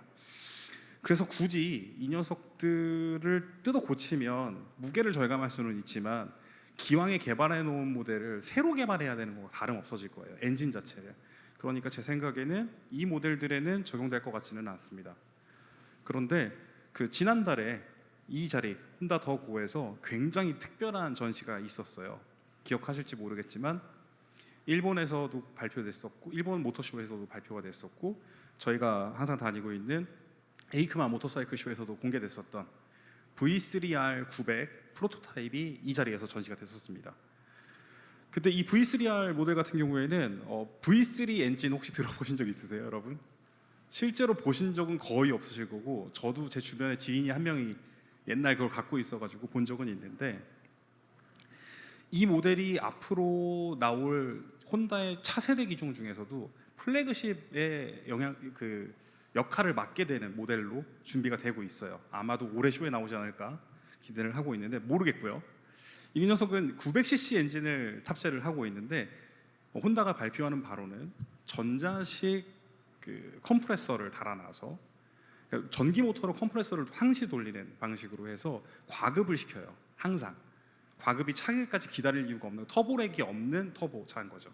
이걸로 통해서 900cc 엔진 가지고 1200cc급의 출력을 내는 모터사이클을 만들겠다고 했습니다. 이건 마치 뭐 디자인도 그랬지만 하이퍼 혹은 슈퍼 네이키드급의 모델이 될 겁니다. 근데 이 녀석이 차세대 플래그십을 적용을 받을 텐데 과연 그러면 이 녀석이 DCT를 적용하게 될 것인가 아니면 이 클러치를 적용하게 될 것인가 라고 생각을 했을 때 하이퍼급의 모터사이클을 만드는데 무게가 많이 들어가서 무게를 키우는 방식을 선택할 것 같지는 않아요. 그건 제 어디까지나 뇌피셜입니다만 그래서 저는 오히려 이 클러치를 적용할 가능성이 꽤 높지 않을까라는 생각을 하고 있습니다. 그리고 상대적으로 무게가 높다는 것도 있지만 이 녀석은 어쨌든 간에 다운사이징 된 엔진을 사용하는 거라서 무게를 높일 필요가 없고 그리고 만약에 이 차세대 플래그십 모델에 이 클러치가 적용되게 된다면 지금까지 본 적 없는 수준의 이 클러치의 완성도를 갖게 될 거예요. 이걸 어떻게 말씀드릴 수 있냐면 이 와이어 스로틀 방식에서 할 수 있는 것을 전자식 스로틀에서는 오토 블리핑을 해준다고 말씀을 드렸잖아요. 그게 어떤 식으로 작동이 되냐면 저희가 레브 매칭을 한다라고 하는 것 자체가 뭐 달리면서 기어를 낮춘다고 하면 기어를 낮추면서 기어비가 바뀌잖아요. 그러면 저항이 갑자기 세게 걸리게 되는 거고 그래서 울컥거리게 생기는 건데 그 부분을 어떻게 해결할 수 있냐? 엔진 RPM을 띄우는 거예요. 엔진 RPM을 기어를 낮추기 전에 띄워놓고 기어가 내려가면 그 간극을 해소해 주죠. 그 부분을 자동으로 해주고 있는 게 저기 있는 750 2세대 E클러치가 하고 있는 역할인데 여기에서 포함되지 않는 부분이 있습니다. 뭐가 있을까요? IMU죠. 요즘에 많이 쓰고 있는 거. 관성 측정 장치를 이용한 코너링 ABS라던가 아주 세밀하게 작동하는 코너링, 그러니까 린 앵글이 굉장히 깊은 상태에서 적용될 수 있는 트랙션 컨트롤까지도 클러치로 제어를 할 수 있을 겁니다. 지금까지는 그것을 전자적으로 제어를 해서 미끄러지지 않게 하지만 더 감아서 토크가 연결되지 않게끔 하는 방식이었다면 이 클러치가 그것을 확장시킬 수 있는 방식은 클러치가 연결되는 부드러움을 더 줄 수도 있죠.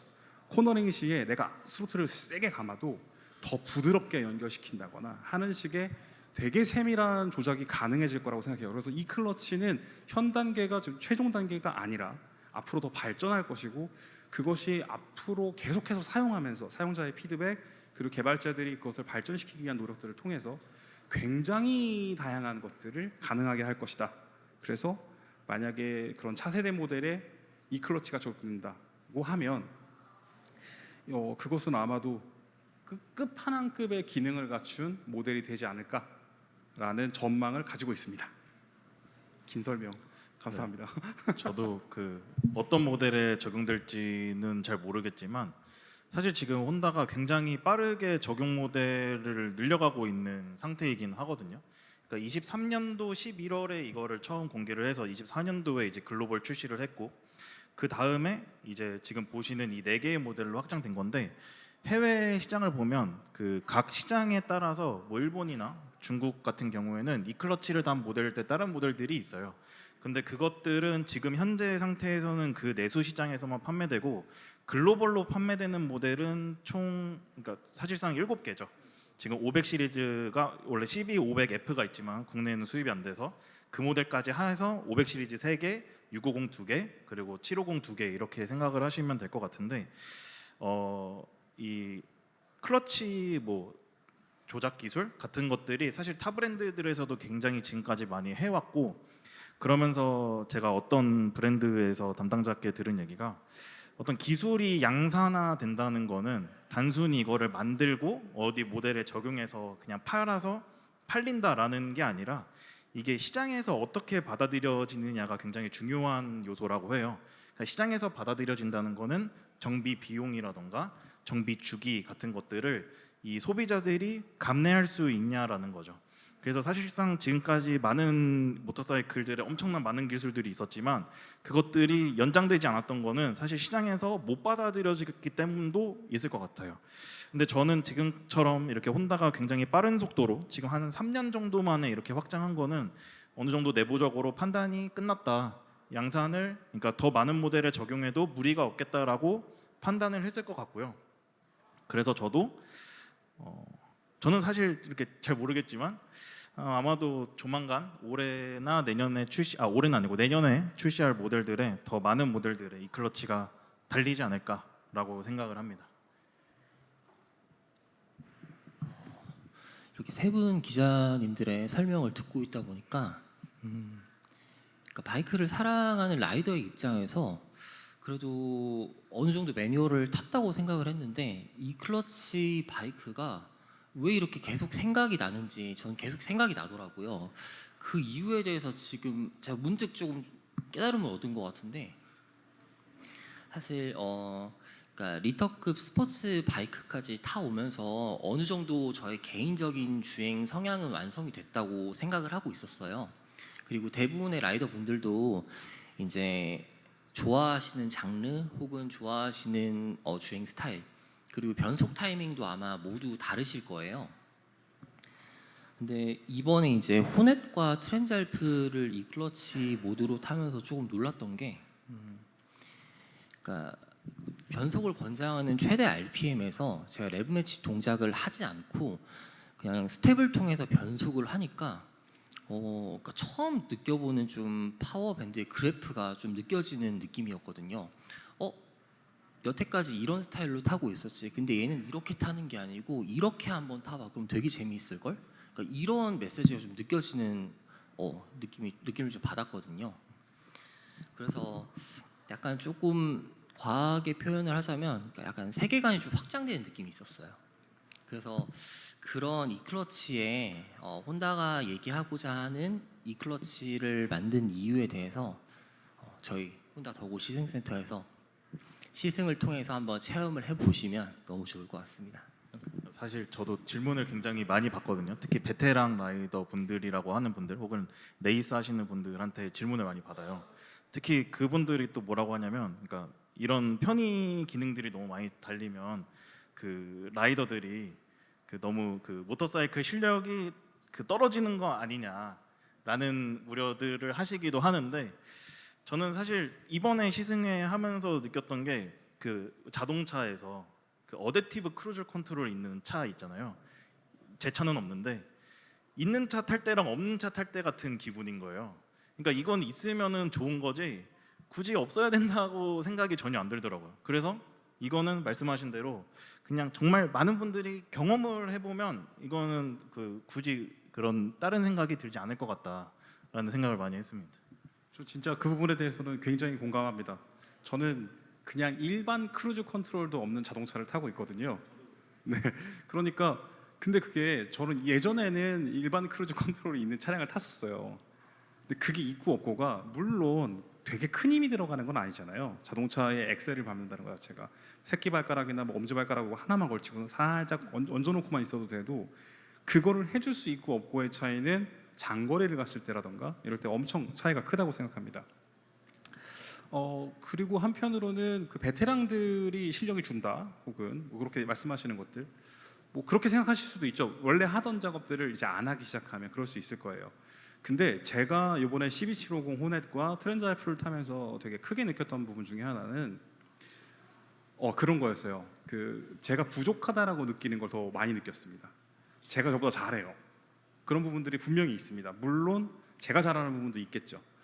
어떤 부분에서 그랬냐면 여러분들도 아마 본인의 바이크를 타고 해보시면 아실 수 있는데 정차한 상태에서 기어를 1단이나 2단에 넣고 반클러치 상태로 서서히 출발을 하는 것에서 내가 얼마나 RPM을 높게 쓰고 있는가를 생각해 보시면 됩니다. 보통은 제가 이번에 테스트할 때는 저는 보통 그렇게 반클러치를 사용해서 출발을 할 때 매뉴얼 모터사이클 특히나 처음 타는 모터사이클은 4,000rpm 이상 올려놓고 3, 4,000으로 순간적이지만 높게 쓰고 그 다음에 클러치를 슬립을 시켜가지고 미트를 시키거든요. 그랬는데 이 클러치 2세대 모델은 2000rpm 내외에서 붙어요. 그러니까 클러치의 마모율이 이 클러치가 적용된 쪽이 훨씬 더 적을 거라는 생각이 들었습니다. 그런 부분들은 베테랑 라이더들도 다들 자기가 원래 출발하고자 하는 그 속도가 있고 그것을 도달했을 때 경험적으로 갖고 있는 RPM이 몸이 기억하고 갔거든요. 그런 부분들을 이 클러치가 적용되어 있는 모델에서 대단히 놀랍게 받아들였던 부분이 있고요. 또 한 가지는 저는 원래도 매뉴얼 클러치가 있어도 달릴 때 기어 변속할 때 거의 클러치 레버를 잘 안 잡는 편이에요. 그러니까 어떤 식으로 하냐면 스로틀 그립을 감고 가속하고 있다가 잠깐 되돌리는 순간에 기어를 촥 집어넣고 다시 가속하는 그런 방식을 많이 씁니다.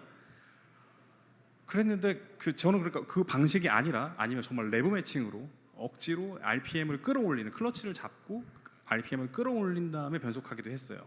근데 그 작업이 얘가 더 잘해요. 얘는 아니다. 제가 더 잘해요. 네. 그런 부분에서 내가 수동으로 조작하는 수준이 완벽하지 않았구나.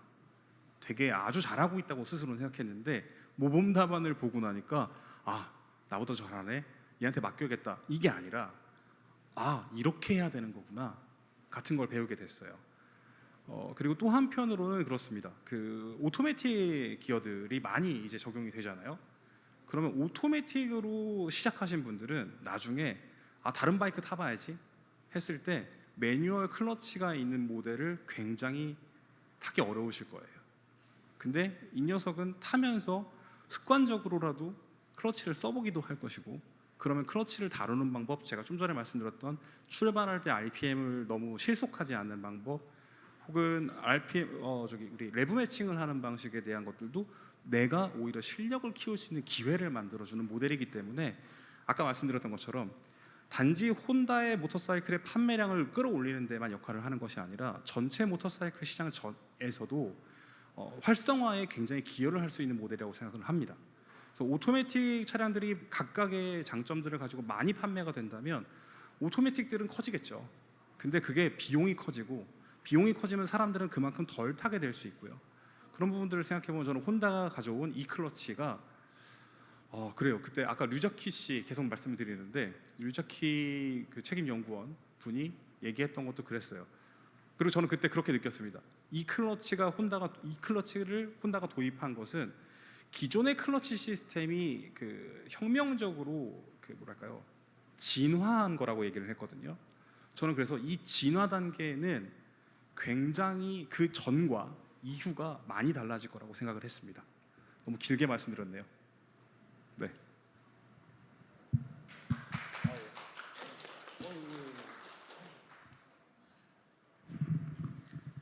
네. 너무 좋은 말씀 감사드립니다. 자, 그럼 이제 저희 이클러치에 대한 설명을 쭉 들으시면서 아직도 그래도 해소되지 않은 갈증들이 있으실 것 같아요. 그래서 이클러치에 관련된 지금 Q&A 시간 질문을 한번 받아보도록 하겠습니다. 지금 쭉 들으면서 네, 저 선생님 잠시만 마이크 전달 부탁드리겠습니다. 예, 저는 아마 여기 계신 분들 제일 막내일 것 같은데요. 나이가 아니라 바이더 경력으로서 면허 딴 지 6개월이 됐고요. 너무나 즐겁습니다. 그리고 오늘 이 클러치라는 개념에 대해 사실 사람 손으로 잡아야 되는 클러치를 대신 기계적으로 잡아주는 단순히 그냥 온오프일 거라는 생각을 갖고서 들어왔는데 오늘 오길 너무 잘한 게 좋은 정보 많이 받았습니다. 그래서 지금 궁금한 점이 뭐냐면 타보다 가장 어려운 게 뭐냐면 발을 내리기도 어리고 올리기도 어려우고 막 출발할 때 보면 1단도 과할 만큼 속도인 정체 구간이 있는데요. 이런 경우에서 이 클러치가 우리가 이제 반 클러치라고 하잖아요. 저는 자동차를 원래 매뉴얼 자동차를 되게 좋아했는데 지금 차를 뽑을 때 매뉴얼을 뽑을 수가 없습니다. 다 오토로 나오기 때문에 그러다가 매뉴얼 바이크를 타면서 예전에 그 매뉴얼의 즐거움을 너무 지금 잘 즐기고 있거든요. 가장 불편했던 두 가지 점이 저단으로 내려갈 때 악셀을 당기지 않은 상태에서 전환으로 내려가면 갑자기 울컥거리는 그 부분이 가장 불편했고 또 하나가 지금 1단도 과할 정도로 이렇게 막히는 구간이잖아요. 정체 구간에서 출발할 때 아주 속도가 낮아서 발을 올리냐 내리냐 그 정도 구간에서 그걸 세밀하게 이 클러치가 잡아줄 수 있는지 제일 궁금하거든요. 지금 타보신 분들의 경험에 의해 지금 여기 계신 분들이 대부분 이 클러치를 접해보지 못하신 분들이 대다수인 것 같은데 단순히 그냥 클러치를 온오프 떼주고 잡아주는 정도인지 아니면 미세한 그 반 클러치까지도 세밀하게 제어해 주는지가 제일 궁금합니다. 네, 사실 그 아까 그 도식표 굉장히 복잡해 보이는 그 도식표에 나와 있는데요. 사실 그 세밀한 컨트롤까지 다 해주고요.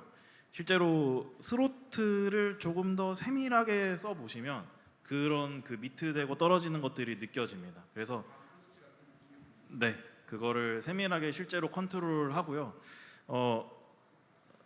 혼다 매뉴얼상에는 사실상 권장하지는 않지만 그래서 그것을 컨트롤하기 때문에 고단 기어를 넣고서 출발을 해도 정차 시에 출발을 해도 시동이 꺼지지 않는 이유가 네네 사실 가능하긴 합니다. 그런데 아무래도 그렇게 반클러치를 많이 쓰면은 클러치 마모율이 많아지겠죠.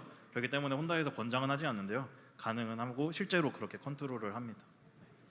그리고 제가 추가로 말씀드릴 부분은 그 기어를 저단으로 변속을 했을 때 RPM이 안 맞을 때 그 덜컥거리는 변속 충격이라는 게 발생을 하잖아요. 일단은 그 1세대 모델이라고 할 수 있는 CBR 500하고 NX 500의 경우에도 사실은 그 충격이 그렇게 크다고 생각하지는 않습니다. 있기는 합니다만 당연히 발생할 수 있거든요.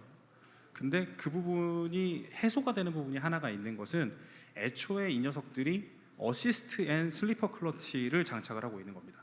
그래서 어시스트는 기어를 올릴 때 작용을 하고 슬리퍼 클러치는 클러치가 맞물릴 때 슬립률을 조금 더 주는 거거든요. 그래서 급격하게 뭐 6단으로 쭉 달리고 있다가 한꺼번에 3, 4단계를 한꺼번에 건너뛰고 2단으로 쭉 내려도 엔진은 미친 듯이 막 RPM이 올라가고 레브를 치겠지만 리어 타이어가 통통거리고 튀는 이게 저항이 걸려서 완전히 락이 걸린 상태인 거거든요. 그럴 때에도 부드럽게 완벽하게 부드럽다고 말씀드릴 수는 없지만 그 지나친 그 호핑이라고 보통 얘기를 하는데 그런 것들은 기계적으로 이미 해결을 하고 있는 부분이고 2세대 모델의 경우에는 기어를 낮췄을 때 아까 말씀드린 것처럼 그 블리핑으로 보정을 해줍니다. 그렇기 때문에 그 RPM이 그러니까 그 기어를 낮추면 RPM이 뚝 떨어지잖아요.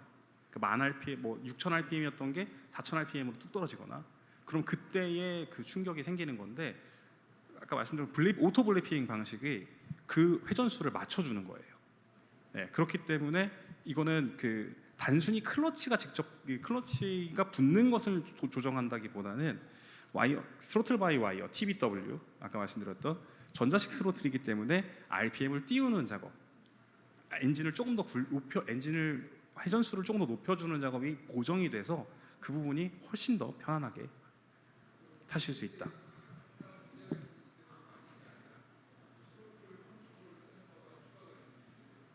그렇습니다. 2세대 모델은 센서도 있고, 센서도 더 애초에 그 스로틀 바이 와이어는 스로틀의 궤도량이나 이런 것도 굉장히 정밀하게 체크를 하고 있고요.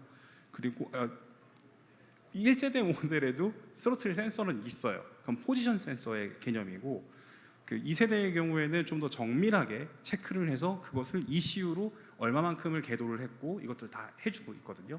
그래서 제가 이걸 어떻게 말씀드릴 수 있냐면 750 모델들을 타고서 스로틀을 감은 상태에서, 그럼 RPM이 높아질 것 같지만 이 상태에서 기어를 업시프트를 하면 약간 더 보정을 해줬어요. 반대로 스로틀 감은 상태에서가 아니라 스로틀을 완전히 닫은 상태에서 기어를 낮춰도 그걸 보정을 해줍니다. RPM을.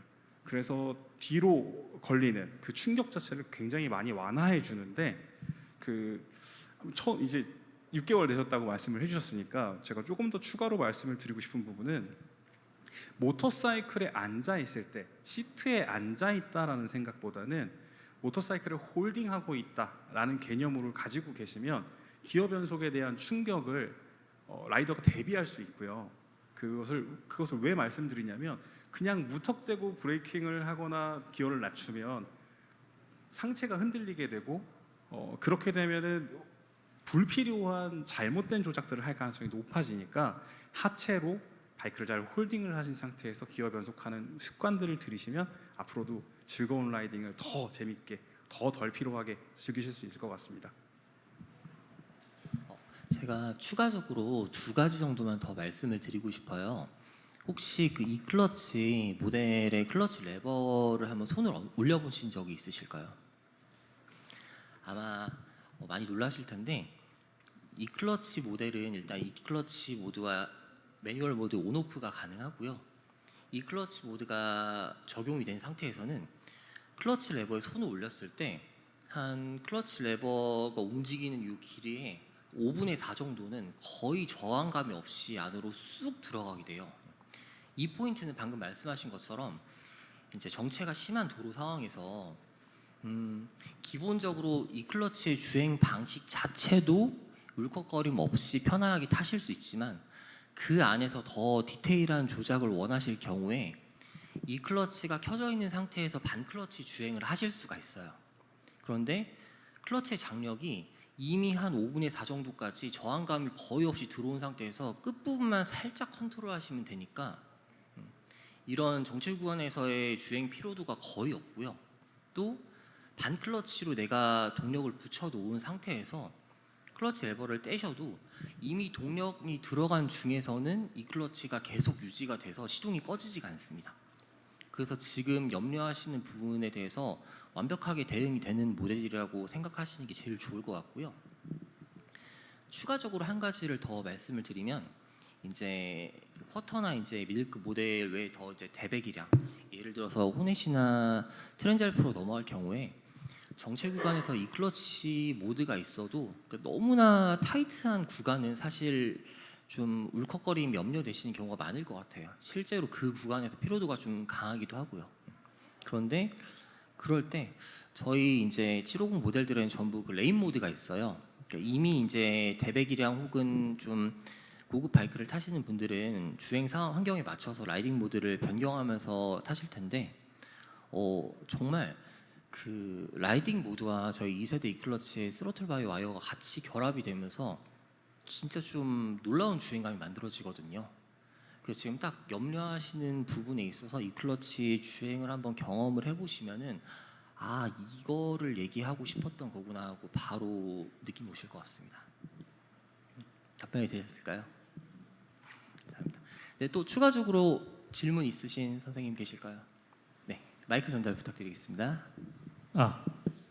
그 질문이 갑자기 많이 생겼는데, 앞에 말씀하신 분 얘기를 듣다 보니까 제가 딱 한 번 여기서 이제 경험을 해봤는데, 저는 이제 DCT 모델을 탔었거든요. 근데 그때도 제일 불편했던 게 저속으로 갈 때 골목길 같은데 정말 천천히 가야 될 때 컨트롤이 안 되잖아요. 그때 제가 생각해 이 클러치도 안 되는 것 같아요. 제 느낌은. 제가 이제 딱 한 번 타봤고 실력이 미천하기 때문에 미세한 조절이 안 돼서 그럴 수 있는데, 아무튼 그거는 좀 아닌 것 같고, 그래서 저는 이게 방금 말씀하신 것처럼 반클러치가 되나 해보고 싶었는데 여기서 절대 클러치 잡지 말라 그래갖고 제가 또 말을 잘 들어가지고 안 잡았거든요. 그게 궁금하고, 반클러치가 지금 된다고 말씀하신 것 같은데 그럼 그런 경우에 그냥 반클러치 쓰면 되는 건지, 그리고 그러다 보니까 아까 이 클러치 모드랑 아닌 거의 차이는 또 뭔지. 제가 알기로는 이걸 잡으면은 꺼지고 놓으면은 이 클러치 모드로 된다고 들었는데 뭐 모드가 따로 있는 것처럼 또 들려가지고 또 그거가 갑자기 궁금해졌고요. 원래 질문드리고 싶었던 거는, 제가 이제 DCT도 타보고 이 클러치 타보니까 저는 그 두 개를 합쳤으면 좋겠거든요. 이거 올리는 거 내리는 것도 귀찮아요. 그냥 자동으로 갈 때도 있고, 근데 또 자동으로 갈 때 이게 없으니까 불편해가지고 클러치도 있으면 좋겠고, 그렇게는 안 되는 건가요? 그런 질문을 드리고 싶습니다. 제가 조금 먼저 첫 번째 질문에 대해서 답변을 먼저 좀 드리겠습니다. 방금 전에 말씀해 주셨던 그 부분이 사실 저도 처음에는 너무 어색했어요. 그게 왜냐면은 매뉴얼 모터사이클 같은 경우에는 반클러치를 살살살 떼면 그 스로틀 그립을 감지 않아도 동력이 연결되잖아요. 근데 이제 도심 구간에서 뭐 앞차와 간격이 좁았을 때는 그냥 이제 그립을 안 감잖아요. 요것만 요렇게 하면서 앞으로 갔다 섰다 하잖아요.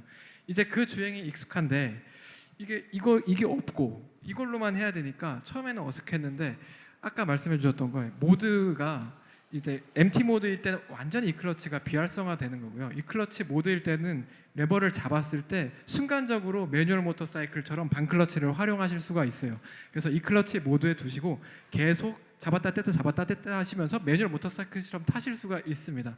그리고 저도 좀 약간 어색하다고 느꼈던 부분은, 이 매뉴얼 모터 사이클이 스로틀 그립만 감으면 간다. 근데 엔진 브레이크가 1단에서 약하게 걸리잖아요.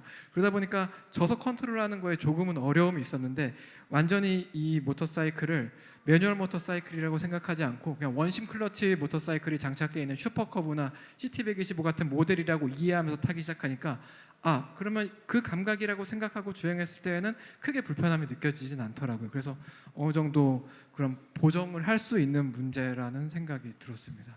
실제로 주행을 해보셔야 제가 어떤 말씀을 드렸는지 더 정확하게 이해하실 수가 있을 것 같아요. 이게 타보지 않으면 진짜 좀 이해하기 어려운 부분이 확실히 있습니다. 제가 추가로 조금 더 말씀을 드리면, DCT 모델도 타셨었고 이 클러치도 타보셨다고 말씀해 주셨으니까 생각이 든 건데요. 그러니까 DCT 모델의 경우에는 아예 반클러치를 쓸 수가 없잖아요. 라이더의 의지로. 근데 아주 천천히 가야 할 때, 사실 이거는 별거 아니고 요령이라고 생각하는데, 브레이크를 살짝 걸고 스로틀을 당기면 안전합니다. 브레이크를 살짝 걸어서 원래 이 그러니까 클러치가 연결돼서 갈 수 있는 속도에서 속도를 늦춰주면 되는 거기 때문에 간단하게 해결하실 수 있는 문제일 것 같고요. 그리고 추가적으로는 그렇죠. 그런 것도 있었죠. 그거에 앞서서 조금 더 말씀을 드리고 싶은 부분은, 이 부분 때문에 많이들 오해가 있으신 것 같기는 해요. 우리가 이 클러치 모드와 매뉴얼 모드라고 딱딱 구분을 지어서 얘기를 했기 때문에 오해가 있는데, 사실 이 클러치 모델들은 그 전환이 우리가 계기판에서 모드를 눌러서 모드 들어가거나, 우리 DCT에서도 그렇잖아요. 매뉴얼 모드 변환을 하는 게 있는데, 이 클러치의 경우에는 그 부분이 사실 가장 스마트하다고 생각이 들었어요.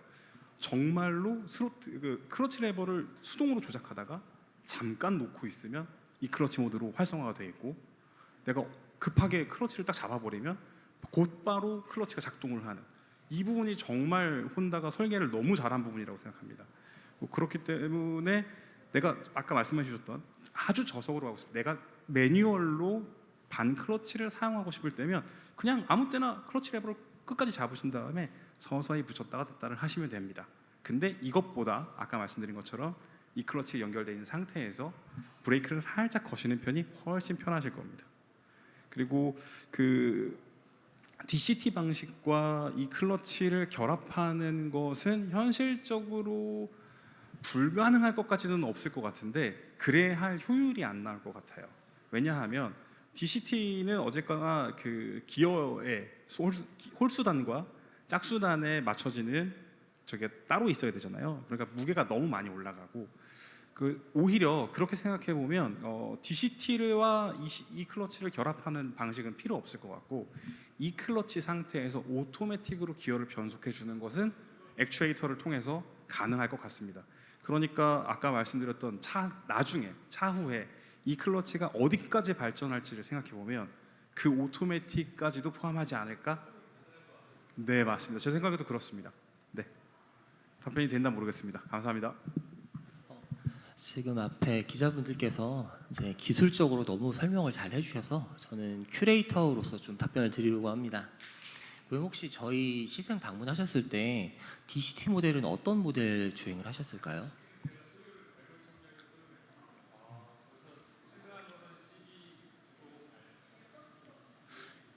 그럼 CB601 E클러치 모델을 저희 시승 주행을 하셨던 걸까요? 혹시 그러면 그 레벨 1100 보유하시면서 저속 주행을 하실 때 이제 레벨 1100의 레인 모드나 아니면은 유저 모드 세팅에서 옵션 값을 바꾸시거나 아니면은 이제 저속 구간이나 처음 출발하실 때 매뉴얼 모드 1단으로 주행하는 것까지 다 해보셨을까요?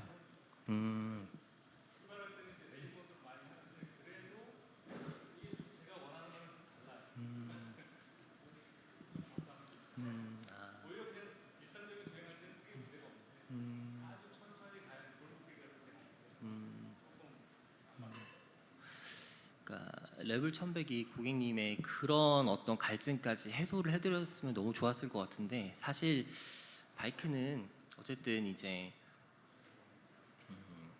어떤 스포츠 문화와 또 이제 패션 그리고 취향 영역이 같이 있다 보니까 사실 그렇게 나한테 정말 딱 맞는 친구를 찾아가는 과정을 조금 그 과정을 좀 즐기면 어떨까 좀 이런 방식으로 접근을 해보면은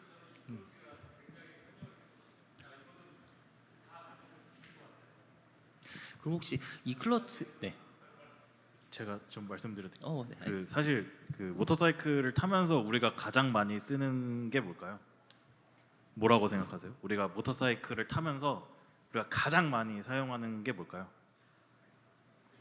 스로틀을 가장 많이 사용을 하거든요.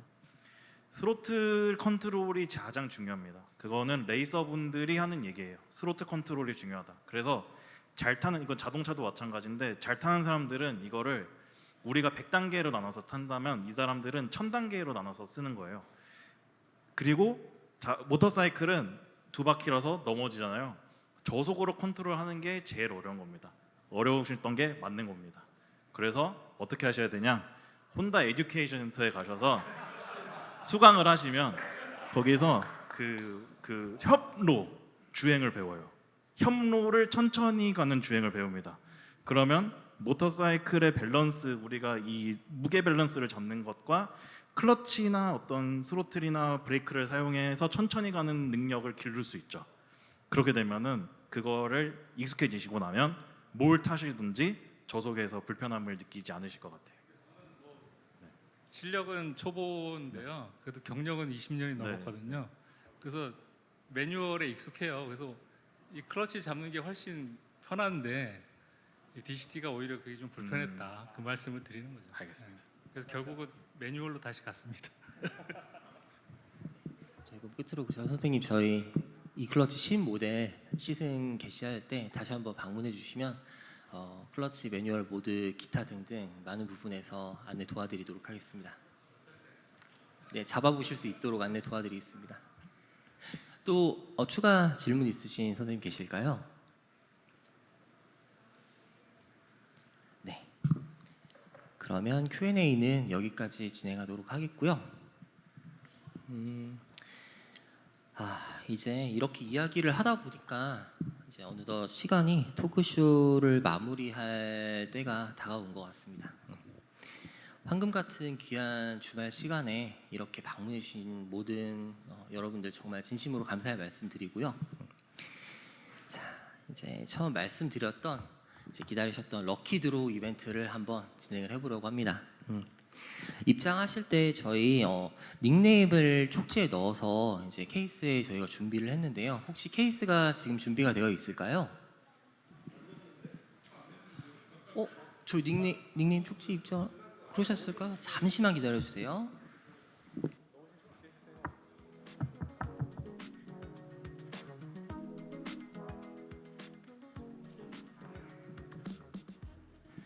죄송합니다. 제가 혼동을 드렸습니다. 저희 사전에 신청해 주신 닉네임들을 저희가 이제 사전 기록을 해서 이 쪽지함 안에 다 넣어놨어요. 그래서 여러분들의 성함이 이 안에 들어있을 겁니다. 이제 3등과 2등 그리고 1등 경품이 왼쪽에 있는 테이블에 준비가 되어 있는데요. 저희 기자님들 한 분씩 이제 저희 고객님들 상품을 한번 추첨을 해보도록 하겠습니다. 제가 이동해서 준비를 도와드릴게요. 우리 조 기자님 먼저 3등 당첨되신 고객님 3분 뽑아주시면 되겠습니다.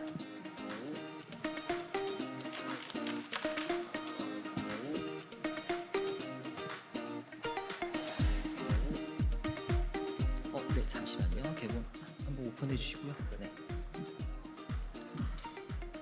직접 말씀해 주실까요? 사나이 김동현님 앞쪽으로 나와주실게요. 혹시 아직 네. 안 안타깝게도 오신 그러면 네. 다음 행운의 고객님을 한번 추천해 보도록 하겠습니다. 군포 쭈니님 군포준님 계실까요? 축하드립니다. 이 앞쪽으로 나와주시고요. 보세요. 앞쪽에 잠시 서 계주시면 3등 당첨분들 모두 오셔서 사진 촬영 한번 진행하도록 하겠습니다. 다음은 테드 킴님 와 테드킴님 축하드립니다. 하나 더 그리고 보겠습니다. 추가 행운의 고객님 한 분 더 추첨해 보도록 하겠습니다.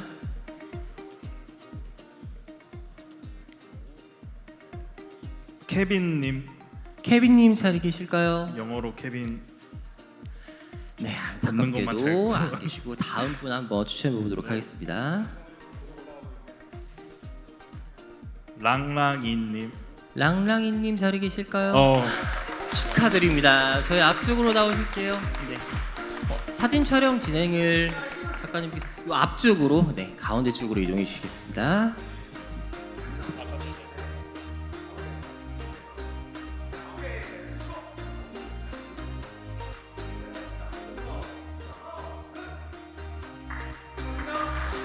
네, 축하드립니다. 네, 바로 이어서 저희 2등 당첨 고객님 2분 한번 뽑아보도록 하겠습니다.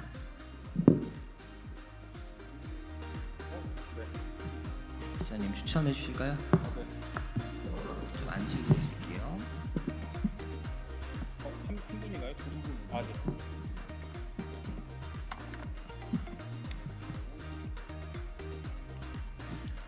네, 먼저 말씀드리겠습니다. 아름다운 고성능님 계십니까? 축하드립니다. 축하드립니다.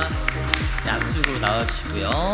이어서 바로 다음 행운의 당첨자 당첨 고객님 네, 신남매 파파님 혹시 계십니까? 신남매 파파님 자리에 안 계시는 안 계시는 관계로 것 다음 고객님 한번 추첨해 보도록 하겠습니다. 동보 형님 혹시 계십니까? 홍보 형님 축하드립니다. 저희 2등 2분 당첨 고객님들 앞쪽으로 오셔서 기념 촬영 같이 진행하실게요.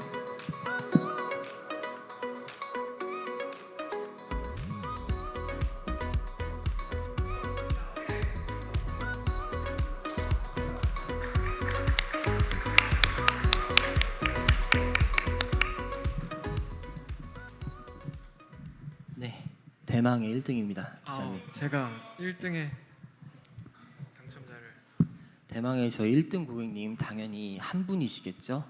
보시면은 지금 상품의 스케일이 다소 다릅니다. 네, 부담감을 가지고 한번 뽑아보시겠습니다. 제가 보지 않고 공정하게 뽑아보겠습니다.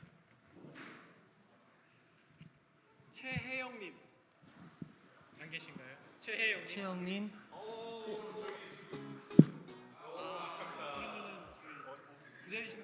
저희 자리를 끝까지 지켜주신 분들께 기회를 드려야 되기 때문에 제가 최초에 말씀드렸던 것처럼 자리를 또 지켜주신 우리 고객님들이 계시기 때문에 안타깝지만 다음 분께 기회를 드려도 괜찮을까요? 양해해 주셔서 감사합니다. 네, 그럼 다음 분 한번 추첨해 보도록 하겠습니다. 우리 집 누렁이님. 우리 집 누렁이님.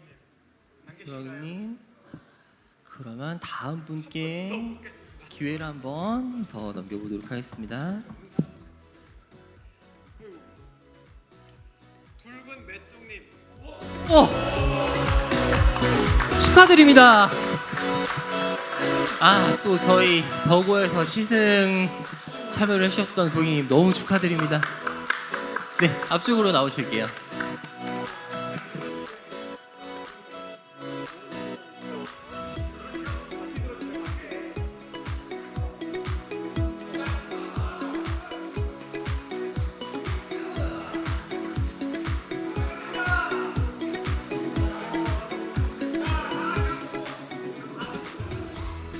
저희 상 받으신 고객님들 앞쪽으로 나오셔서 다 같이 기념사진 한 번만 더 촬영하도록 하겠습니다.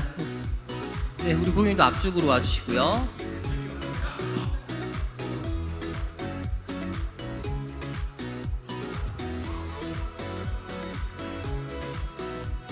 네, 좋습니다. 고객님들 자리 다 해주셨고요. 기자님도 같이 자리해 주시고요. 네, 좋습니다. 네.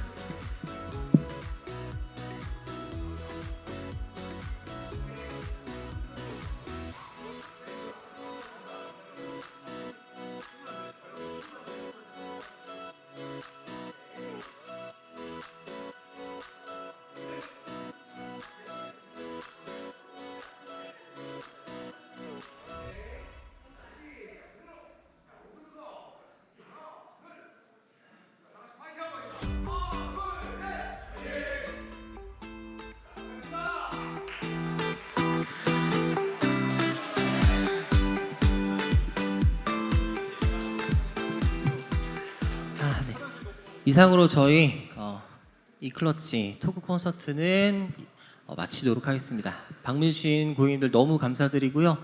귀갓질 조심해서 들어가시고 저희 이클러치 시승은 혼다 더고 시승센터에서 방문해서 진행하시면 되겠습니다. 감사합니다.